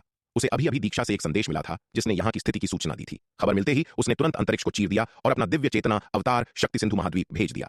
संप्रदाय प्रमुख तरुणराज को देखकर गरुड़नाथ और अमर खड्ग संप्रदाय के बुजुर्गों ने भी उन्हें सम्मानपूर्वक नमन किया। गुरुजी, आप आखिरकार आ ही गए। यहाँ चीजें लगभग पूरी तरह से अस्त व्यस्त थीं। दीक्षा मुस्कुराते हुए तरुणराज के पास दौड़ी। वह लापरवाह थी और अपने गुरु तरुणराज से कभी दूर नहीं रहती थी। तरुणराज को उसके व्यवहार की आदत हो गई थी और उसे उसकी बदतमीजी का कोई बुरा नहीं लगा। कभी कभी वह अपनी इस लापरवाह छोटी शिष्या के आगे असहाय हो जाता था। सौभाग्य से युगांत इस लड़की को नियंत्रण में रख सकता था और उसे पूरी तरह से अनियंत्रित होने से रोक सकता था। उसे अपने गुरु के प्रति अधिक सम्मान नहीं था, लेकिन वह अपने वरिष्ठ भाई युगांत से डरती थी। यह अच्छी बात है कि तुम सुरक्षित वापस आ गए। तरुणराज ने उसकी ओर देखा और थोड़ा मुस्कुराया। बोलने के बाद उसने रंजीत और शार्दुल की ओर देखा जो अभी भी लड़ रहे थे। सज्जनों, क्या आप कृपया कुछ देर के लिए रुक सकते हैं? तरुणराज के दिव्य चेतना अवतार ने उन दोनों से पूछा। हम्फ, यह कुत्ता बहुत दूर जा रहा है, मुझे पहले इसे मारने दो, शार्दुल ने भारी आवाज में कहा। उसके भयंकर हमले के तहत रंजीत अब एक दयनीय स्थिति में था। रंजीत की ताकत पहले से ही शार्दुल से कम थी और अब वह हथियारों के मामले में भी नुकसान में था, इसलिए स्वाभाविक रूप से वह शार्दुल द्वारा असहाय होकर पीटा जा रहा था।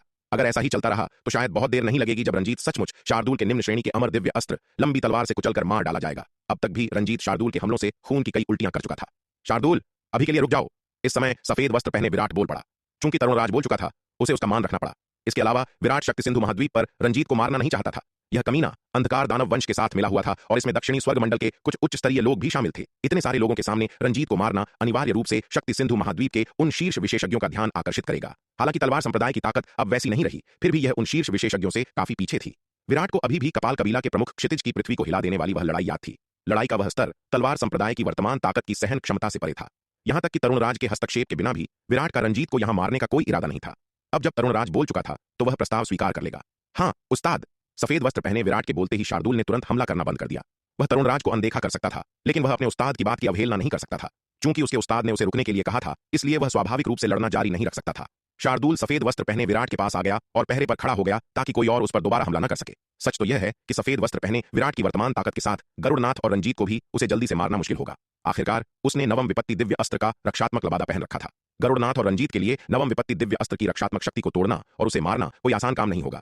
सफेद वस्त्र पहने विराट के प्रति शार्दुल की पूरी आज्ञाकारिता देखकर हर कोई अविश्वसनीय रूप से हैरान था। यह अविश्वसनीय रूप से शक्तिशाली लेकिन मूर्ख बाघ चतुर्थ विपत्ति लोक के एकमात्र योद्धा के प्रति इतना आज्ञाकारी था। यह बिल्कुल अविश्वसनीय था। तरुणराज सफेद वस्त्र पहने विराट और शार्दुल को गहराई से देखे बिना नहीं रह सके। चूंकि अब आप सभी सप्तखड्ग अमर भवन से बाहर निकल चुके हैं, इसलिए अब पूर्वी नक्षत्र महाद्वीप लौटने का समय आ गया है। तरुणराज ने भीड़ पर एक नजर डालते हुए कहा, मोर्चे की स्थिति आशावादी नहीं है। यदि आपके पास कोई अतिरिक्त ऊर्जा है तो बेहतर होगा कि आप इसे युद्ध के मैदान में ले जाएं और कुछ और अंधकार दानवों को मार गिराएं। यहां आपस में लड़कर इसे क्यों बर्बाद करें? तरुणराज की बात सुनकर रंजीत ने हिकारत से सांस छोड़ी। हालांकि भले ही उसके भाव गंभीर थे, उसने तरुणराज की बातों का खंडन नहीं किया। पूर्वी नक्षत्र महाद्वीप के 5 प्रमुख संप्रदायों के बीच अमर खड्ग संप्रदाय निस्संदेह नंबर 1 शक्ति थी और पूरे पूर्वी नक्षत्र महाद्वीप में तरुणराज की ताकत भी निस्संदेह सबसे मजबूत थी। तरुणराज कई वर्षों से अर्ध अमर लोक में डूबे हुए थे और सच्चे अमर लोक में प्रवेश करने से केवल एक कदम दूर थे। उनकी ताकत अन्य 4 प्रमुख संप्रदायों के संप्रदाय प्रमुखों से कहीं अधिक थी। अन्य 4 संप्रदाय प्रमुखों की ताकत तरुणराज की तुलना में पूर्वी नक्षत्र के 5 शूरवीरों के अन्य 4 के लगभग बराबर थी और उनके और युगांत के बीच की खाई भी बहुत विशाल थी। इसलिए तरुणराज की बातों का पूरे पूर्वी नक्षत्र महाद्वीप में काफी महत्व था। भले ही रंजीत के पास मजबूत राय थी, उसने तरुणराज का खुलेआम विरोध करने की हिम्मत नहीं की। संप्रदाय प्रमुख तरुणराज सही कह रहे हैं, आइए वापस पूर्वी नक्षत्र महाद्वीप के लिए प्रस्थान करें। संध्या ने तरुणराज के दिव्य चेतना अवतार को नमन किया। वह महारक्तिम किले के साथ संघर्ष करने के लिए अनिच्छुक थी, क्योंकि युद्ध छिड़ने पर दोनों पक्षों को भारी नुकसान उठाना पड़ेगा। हालांकि यह सुनकर कि विनीत और श्रुति दोनों ही सफेद वस्त्र पहने विराट की रक्षा के लिए खड़े हुए थे, उसके पास उनके पक्ष में खड़े होने के अलावा कोई विकल्प नहीं था। आखिरकार उनका श्रवण वर्षा विद्यापीठ बाहरी लोगों के सामने आंतरिक कलह का जोखिम नहीं उठा सकता था। अब जब तरुणराज मध्यस्थता करने के लिए आगे आ गए थे तो यह स्वाभाविक रूप से सबसे अच्छा परिणाम था। गुरुजी, मेरे पास यहाँ एक मध्य श्रेणी का अमर दिव्य अस्त्र है जो अधिक स्थिर स्थानिक मार्ग बनाने में मदद कर सकता है। इस समय युगांत अचानक बोल पड़ा। बोलते बोलते उसने अपनी हथेली खोली और एक लंबी तलवार का जादुई हथियार निकाला, जिससे अविश्वसनीय रूप से शक्तिशाली आभा निकल रही थी। इस लंबी तलवार के जादुई हथियार से निकलने वाली आभा को देखते हुए यह स्पष्ट रूप से एक मध्य श्रेणी का अमर दिव्य अस्त्र था। यह देखकर रंजीत, गरुड़नाथ, संध्या और अन्य लोग पूरी तरह से हैरान रह गए। युगांत ने वास्तव में सप्तखड्ग अमर भवन में ऐसा खजाना हासिल कर लिया था। चूंकि लव युगांत से बहुत सावधान था, इसलिए उसने केवल यह उल्लेख किया था कि सफेद वस्त्र पहने विराट ने सप्तखड्ग अमर भवन में कितने खजाने प्राप्त किए थे, लेकिन उसने युगांत की स्थिति के बारे में एक शब्द भी नहीं कहा था। इसलिए हर कोई इस बात से पूरी तरह अनजान था कि युगांत ने सप्तखड्ग अमर भवन में कितने खजाने प्राप्त किए थे। लेकिन अब ऐसा लग रहा था कि सप्तखड्ग अमर भवन में युगांत को जो खजाने और अवसर मिले थे वे महत्वहीन नहीं थे। युगांत को इस मध्य श्रेणी के अमर दिव्य अस्त्र लंबी तलवार वाले जादुई हथियार को निकालते हुए देखकर तरुणराज मदद नहीं कर सके, लेकिन उसकी ओर असहायता से देखने लगे। उनका शिष्य अविश्वसनीय रूप से आश्वस्त था, जो निश्चित रूप से एक अच्छी बात थी, लेकिन उसका अत्यधिक आत्मविश्वास, इस हद तक कि वह अपनी प्रतिभा को छिपाने से घृणा करता था, एक बुरी बात थी। इतने सारे लोगों के सामने इतना कीमती खजाना लाना, क्या उसे दूसरों द्वारा इसके लालच की चिंता नहीं थी? ठीक है, एक पल रुकना, मैं पहले मोर्चे से पूर्वी नक्षत्र महाद्वीप लौट आऊंगा, तरुणराज ने कहा। उनका असली शरीर इस समय मोर्चे पर था, न कि पूर्वी नक्षत्र महाद्वीप में अमर खड्ग संप्रदाय पर। अमर खड्ग संप्रदाय में जो बचा था वह महज एक पुतला अवतार था। सबको वापस ले जाने के लिए उनके असली शरीर को पहले मोर्चे से पूर्वी नक्षत्र महाद्वीप वापस लौटना होगा। मोर्चे और पूर्वी नक्षत्र महाद्वीप को जोड़ने वाला एक स्थानिक मार्ग था, इसलिए मोर्चे से लौटना उनके लिए काफी आसान था। कुछ ही देर बाद एक स्थानिक दरार फिर से खुल गई। युगांत, यदि तुम चाहते हो कि मैं एक स्थानिक मार्ग के निर्माण के लिए इस मध्य श्रेणी के अमर दिव्य अस्त्र का उपयोग करूं, तो मैं इस लंबी तलवार के जादुई हथियार को एक निश्चित सीमा तक परिष्कृत कर सकता हूं, तरुणराज के दिव्य चेतना अवतार ने युगांत से कहा। हालांकि युगांत उनका व्यक्तिगत शिष्य था, फिर भी वे अपने शिष्य का फायदा नहीं उठाना चाहते थे। गुरुजी, कृपया इसे अपनी इच्छानुसार परिष्कृत करें। मैंने मूल रूप से यह मध्य श्रेणी का अमर दिव्य अस्त्र आपको अर्पित करने की योजना बनाई थी, इसलिए कृपया संकोच न करें, युगांत ने कहा। यह वास्तव में उसकी सच्ची भावना थी। जब उसने यह मध्य श्रेणी का अमर दिव्य अस्त्र लंबी तलवार का जादुई हथियार हासिल किया तो उसका पहला विचार इसे अपने गुरु तरुणराज को अर्पित करने का था। उस पर उसके गुरु की कृपा किसी पहाड़ के समान भारी थी। उसके गुरु ने उस पर जो कृपा दिखाई थी उसकी तुलना में एक मध्य श्रेणी का अमर दिव्य अस्त्र कुछ भी नहीं था।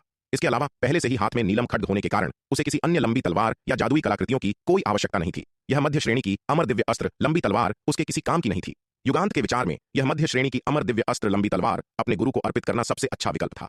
युगांत, क्या तुम सच में मुझे यह लंबी तलवार का जादुई हथियार देने वाले हो? यह सुनकर तरुणराज थोड़े अचंभित हुए। फिर उन्होंने युगांत की ओर गहराई से देखा और पूछा, हाँ गुरुजी। युगांत ने फिर से तरुणराज को नमन किया और बहुत गंभीरता से कहा, ठीक है, चूंकि यह तुम्हारी श्रद्धा है तो मैं इसे स्वीकार कर लूंगा। तरुणराज ने सिर हिलाया और कहा, हालांकि यह उपहार बहुत मूल्यवान था। यह मध्य श्रेणी की अमर दिव्य अस्त्र, लंबी तलवार वाला जादुई हथियार, वास्तव में युगांत के हाथों की तुलना में उनके हाथों में अधिक प्रभावी होगा। हालांकि युगांत की प्रतिभा उच्च थी और उसकी ताकत मजबूत थी, उसने हाल ही में अष्टम विपत्ति लोक में प्रवेश किया था। उसकी वर्तमान शक्ति के साथ इस मध्य श्रेणी के अमर दिव्य अस्त्र से वह जो शक्ति प्राप्त कर सकता था वह भी सीमित थी। मोर्चे पर स्थिति तनावपूर्ण थी और उसे वास्तव में अधिक शक्तिशाली जादुई हथियार की आवश्यकता थी। इस मध्य श्रेणी के अमर दिव्य अस्त्र, लंबी तलवार वाले जादुई हथियार से वह अधिक दुश्मनों को मार सकता था। इसलिए तरुणराज ने युगांत की पेशकश को अस्वीकार नहीं किया। वर्तमान स्थिति को देखते हुए इन खजानों का अधिकतम उपयोग करना विनम्र होने की तुलना में अधिक फायदेमंद होगा। तरुणराज के दिव्य चेतना अवतार ने इशारा किया और युगांत के हाथ से मध्य श्रेणी के अमर दिव्य अस्त्र, लंबी तलवार के जादुई हथियार को सोख लिया। हर कोई कृपया कुछ दिन प्रतीक्षा करें। इस लंबी तलवार के जादुई हथियार को थोड़ा परिष्कृत करने के बाद मैं आप सभी को पूर्वी नक्षत्र महाद्वीप में वापस ले जाने के लिए आऊंगा।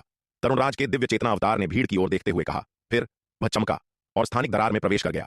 तरुणराज के दिव्य चेतना अवतार के मध्य श्रेणी के अमर दिव्य अस्त्र के साथ स्थानिक दरार में प्रवेश करने के बाद स्थानिक दरार फिर से जल्दी से बंद हो गई। तरुणराज की बातों को सुनकर भीड़ चुपचाप इंतजार करते हुए अपनी जगह पर खड़ी रही। आखिरकार रंजीत, गरुड़नाथ और संध्या जैसे नवम विपत्ति लोक के विशेषज्ञों के लिए लौटने का एकमात्र तरीका ब्रह्मांड में धीरे धीरे उड़ना था।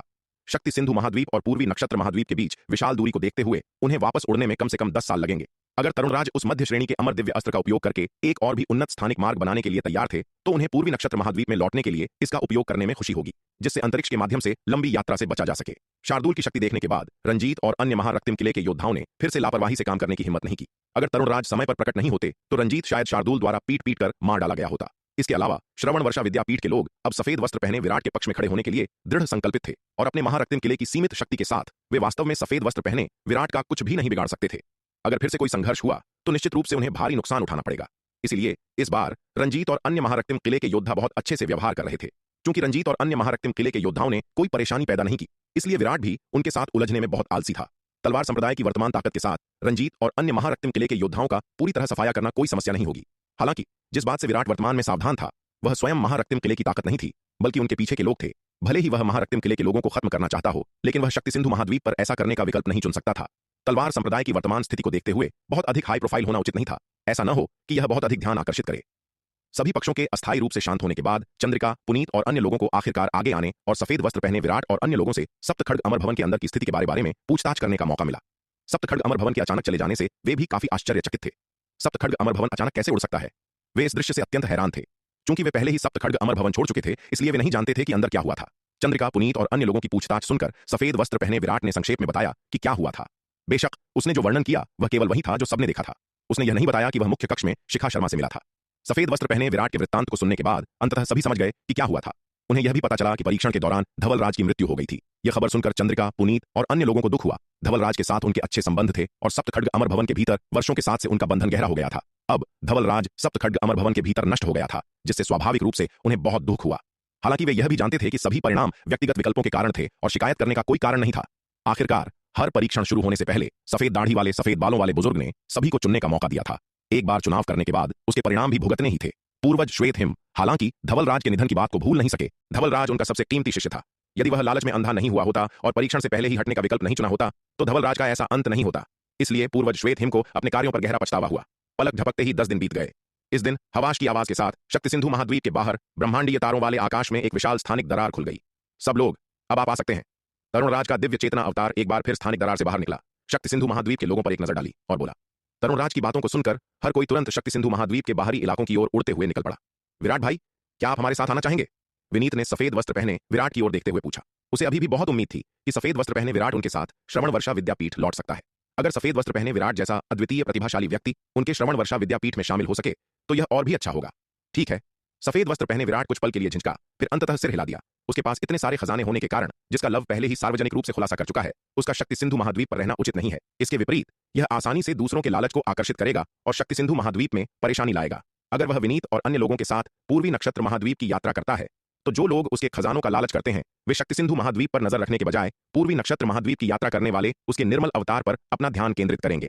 इस तरह केवल उसका निर्मल अवतार ही परेशानी को आकर्षित करेगा, शक्ति सिंधु महाद्वीप को इसमें शामिल किए बिना।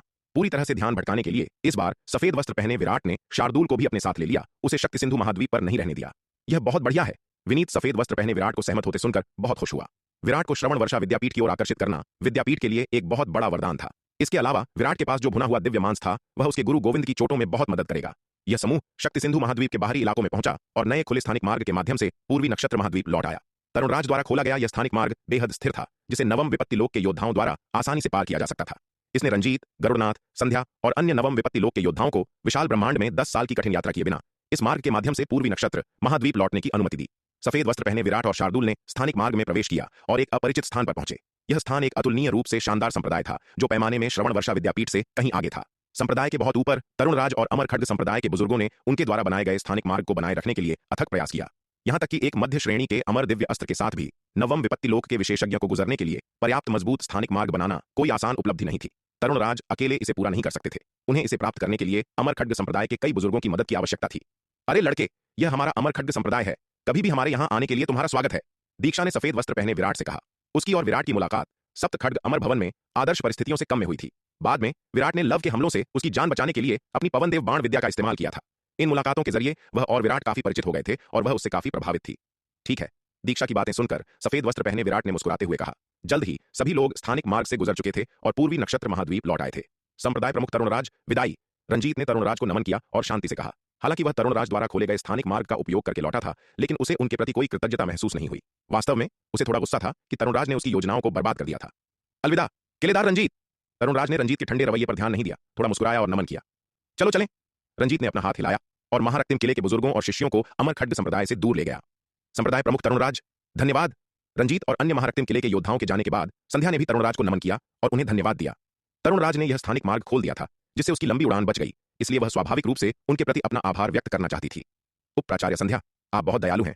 तरुणराज मुस्कुराए और अभिवादन का उत्तर दिया। हमें महत्वपूर्ण मामलों पर ध्यान देना है और जल्द से जल्द श्रवण वर्षा विद्यापीठ लौटना है, इसलिए हम संप्रदाय प्रमुख तरुणराज को और परेशान नहीं करेंगे। औपचारिकताओं के बाद संध्या ने तरुणराज से विदा ली। ठीक है, उप प्राचार्य संध्या, अपना ख्याल रखिएगा। संध्या की बातें सुनकर तरुणराज ने उसे रोकने की कोशिश नहीं की और बोलते समय मुस्कुराए। वह वास्तव में युगांत और दीक्षा से कुछ बातें समझना चाहते थे, इसलिए वह श्रवण वर्षा विद्यापीठ के लोगों को और अधिक रोकना नहीं चाहते थे। तरुणराज से विदा लेने के बाद संध्या ने श्रवण वर्षा विद्यापीठ के योद्धाओं के समूह का नेतृत्व किया और अमर खड्ग संप्रदाय को छोड़ दिया। वे सुवर्ण भूमि व्यापार मंडल शाखा में गए, जो अमर खड्ग संप्रदाय के सबसे करीब था, और सुवर्ण भूमि व्यापार मंडल के स्थानिक मार्ग के माध्यम से श्रवण वर्षा विद्यापीठ लौट आए। श्रवण वर्षा विद्यापीठ लौटने के बाद विनीत, श्रुति, देविका और अन्य लोगों ने सफेद वस्त्र पहने विराट, पूर्वज श्वेत हिम, चंद्रकांत, चंद्रिका, पुनीत और अन्य लोगों को ठहराया और फिर स्थिति की रिपोर्ट गुरु गोविंद को देने गए। अरे अरे, जरा ठहरिए। अगर आप इस कहानी को पूरा बिना कट और दमदार आवाज में सुनना चाहते हैं तो अभी प्ले स्टोर पर जाएं, मिनी एफएम ऐप डाउनलोड करें और कहानी की दुनिया में खो जाए, जहां हर एपिसोड में है सस्पेंस, रोमांच और पूरा मजा। अभी डाउनलोड करें और सुनने का मजा कई गुना बढ़ा दें। श्रवण वर्षा विद्यापीठ एक सुंदर प्रांगण में गुरु गोविंद, संध्या और अन्य उच्च स्तरीय सदस्यों ने विनीत, श्रुति, देविका और अन्य लोगों द्वारा सुनाई गई कहानियों को सुनकर आश्चर्यचकित हुए बिना नहीं रह सके। यह वास्तव में अविश्वसनीय है कि उस लड़के के पास इतनी अपार क्षमता है। संध्या मदद नहीं कर सकी, लेकिन चिल्ला उठी। उनमें से किसी को भी उम्मीद नहीं थी कि श्वेत हिम संप्रदाय के समूह में सबसे कम साधना स्तर वाला साधारण लड़का अंततः वह बन जाएगा जिसने सप्त खड्ग अमर भवन में सबसे अधिक लाभ प्राप्त किया। इसके अलावा केवल 1 दशक से अधिक समय में उस लड़के ने वास्तव में प्रथम विपत्ति लोक से चतुर्थ विपत्ति लोक तक साधना की थी। ऐसी साधना गति वास्तव में आश्चर्यजनक थी। इससे भी अधिक चौंकाने वाली बात यह थी कि हर बार जब वह सफलता प्राप्त करता था तो वह वास्तव में अपने स्तर की सीमा तक पहुंच जाता था। ऐसी मार्शल आर्ट्स प्रतिभा वास्तव में अविश्वसनीय थी। पूरे पूर्वी नक्षत्र महाद्वीप में शायद कोई और ऐसा व्यक्ति मिलना असंभव था जो मार्शल आर्ट्स प्रतिभा के मामले में उस लड़के का मुकाबला कर सके। यहां तक कि असाधारण प्रतिभाशाली युगांत भी इस युवक की तुलना में फीका पड़ जाएगा। गुरुजी, यह कुछ भुना हुआ दिव्य मांस है जो मैंने विराट भाई से खरीदा है। यह आपकी चोटों के लिए काफी मददगार होना चाहिए। सप्त खड्ग अमर भवन में अपने अनुभवों को सुनाने के बाद विनीत ने गुरु गोविंद को कुछ भुना हुआ दिव्य मांस भेंट किया। जैसे ही भुना हुआ मांस बाहर निकाला गया, उसकी अविश्वसनीय रूप से आकर्षक सुगंध ने आंगन को भर दिया। इसे सूंघने मात्र से ही किसी का भी खून खौल उठता था। अपने भीतर उस आदिम जीवन देने वाली ललक को महसूस करते हुए गुरु गोविंद और संध्या आश्चर्य के भाव दिखाए बिना नहीं रह सके। जब विनीत, श्रुति और देविका ने भुने हुए मांस के चमत्कारी प्रभावों का वर्णन किया था तो वे थोड़े संशय में थे, लेकिन अब उस तीव्र आकर्षक सुगंध को सूंघकर वे जान गए कि यह भुना हुआ मांस कोई साधारण खजाना नहीं था। गुरु गोविंद ने विनीत से भुना हुआ मांस स्वीकार किया और खाना शुरू कर दिया। शुरुआत में वह कुछ संयम बनाए रखने में कामयाब रहे, लेकिन एक बार जब भुना हुआ मांस उनके मुंह में गया तो गुरु गोविंद ने जल्दी ही सब कुछ छोड़ दिया और अपने हाथ में मौजूद मांस को जल्दी जल्दी निगलने लगे। उनके खाने का तरीका बस एक भूखे भूत के पुनर्जन्म जैसा था। यह देखकर विनीत, श्रुति, देविका और अन्य लोग खुद पर हंसने से नहीं रोक सके। हालांकि उन्हें यह पूरी तरह से सामान्य भी लगा, क्योंकि जब उन्होंने पहली बार भुना हुआ मांस खाना शुरू किया था तो उनकी प्रतिक्रियाएं गुरु गोविंद से भी बदतर थीं। भुना हुआ मांस बहुत ही स्वादिष्ट था और इसका तीव्र आदिम आकर्षण ऐसा था जिसका वे विरोध नहीं कर सकते थे। अपने हाथ में भुना हुआ मांस खत्म करने के बाद गुरु गोविंद के चेहरे पर एक स्थायी संतुष्टि का भाव दिखाई दिए बिना नहीं रह सका। गुरुजी, क्या यह वास्तव में इतना स्वादिष्ट है? संध्या यह देखकर जोर से निगलने से खुद को रोक नहीं सकी और पूछा। गुरुजी, एक बार जब आप इसे आजमाएंगी तो आपको पता चल जाएगा। संध्या की बातें सुनकर श्रुति ने मुस्कुराते हुए कहा। बोलते बोलते उसने भी भुने हुए मांस का एक टुकड़ा निकाला और संध्या को दे दिया। यह देखकर संध्या ने श्रुति के साथ कोई औपचारिकता नहीं की, भुना हुआ मांस लिया और खाना शुरू कर दिया। जब अविश्वसनीय रूप से आकर्षक भुना हुआ मांस उसके मुंह में गया तो अतुलनीय रूप से समृद्ध सुगंध ने तुरंत संध्या को स्तब्ध कर दिया। अगले ही पल गुरु गोविंद की तरह उसने भी इसे जल्दी जल्दी निगलना शुरू कर दिया। कुछ ही काटने में उसने अपने हाथ में भुने हुए मांस के बड़े टुकड़े को खत्म कर दिया। इतना स्वादिष्ट! भुने हुए मांस के बड़े टुकड़े को खत्म करने के बाद संध्या ने चिल्लाकर कहा, मैं इतने लंबे समय तक जीवित रही हूं और यह पहली बार है जब मैंने इतना स्वादिष्ट कुछ चखा है। यह स्वादिष्ट होने से कहीं अधिक है, गुरु गोविंद ने भी चिल्लाया। इस भुने हुए मांस के चमत्कारी प्रभाव वास्तव में एक सर्वोच्च खजाना है जिसे मैंने पहले कभी नहीं देखा है। गुरु जी, क्या यह भुना हुआ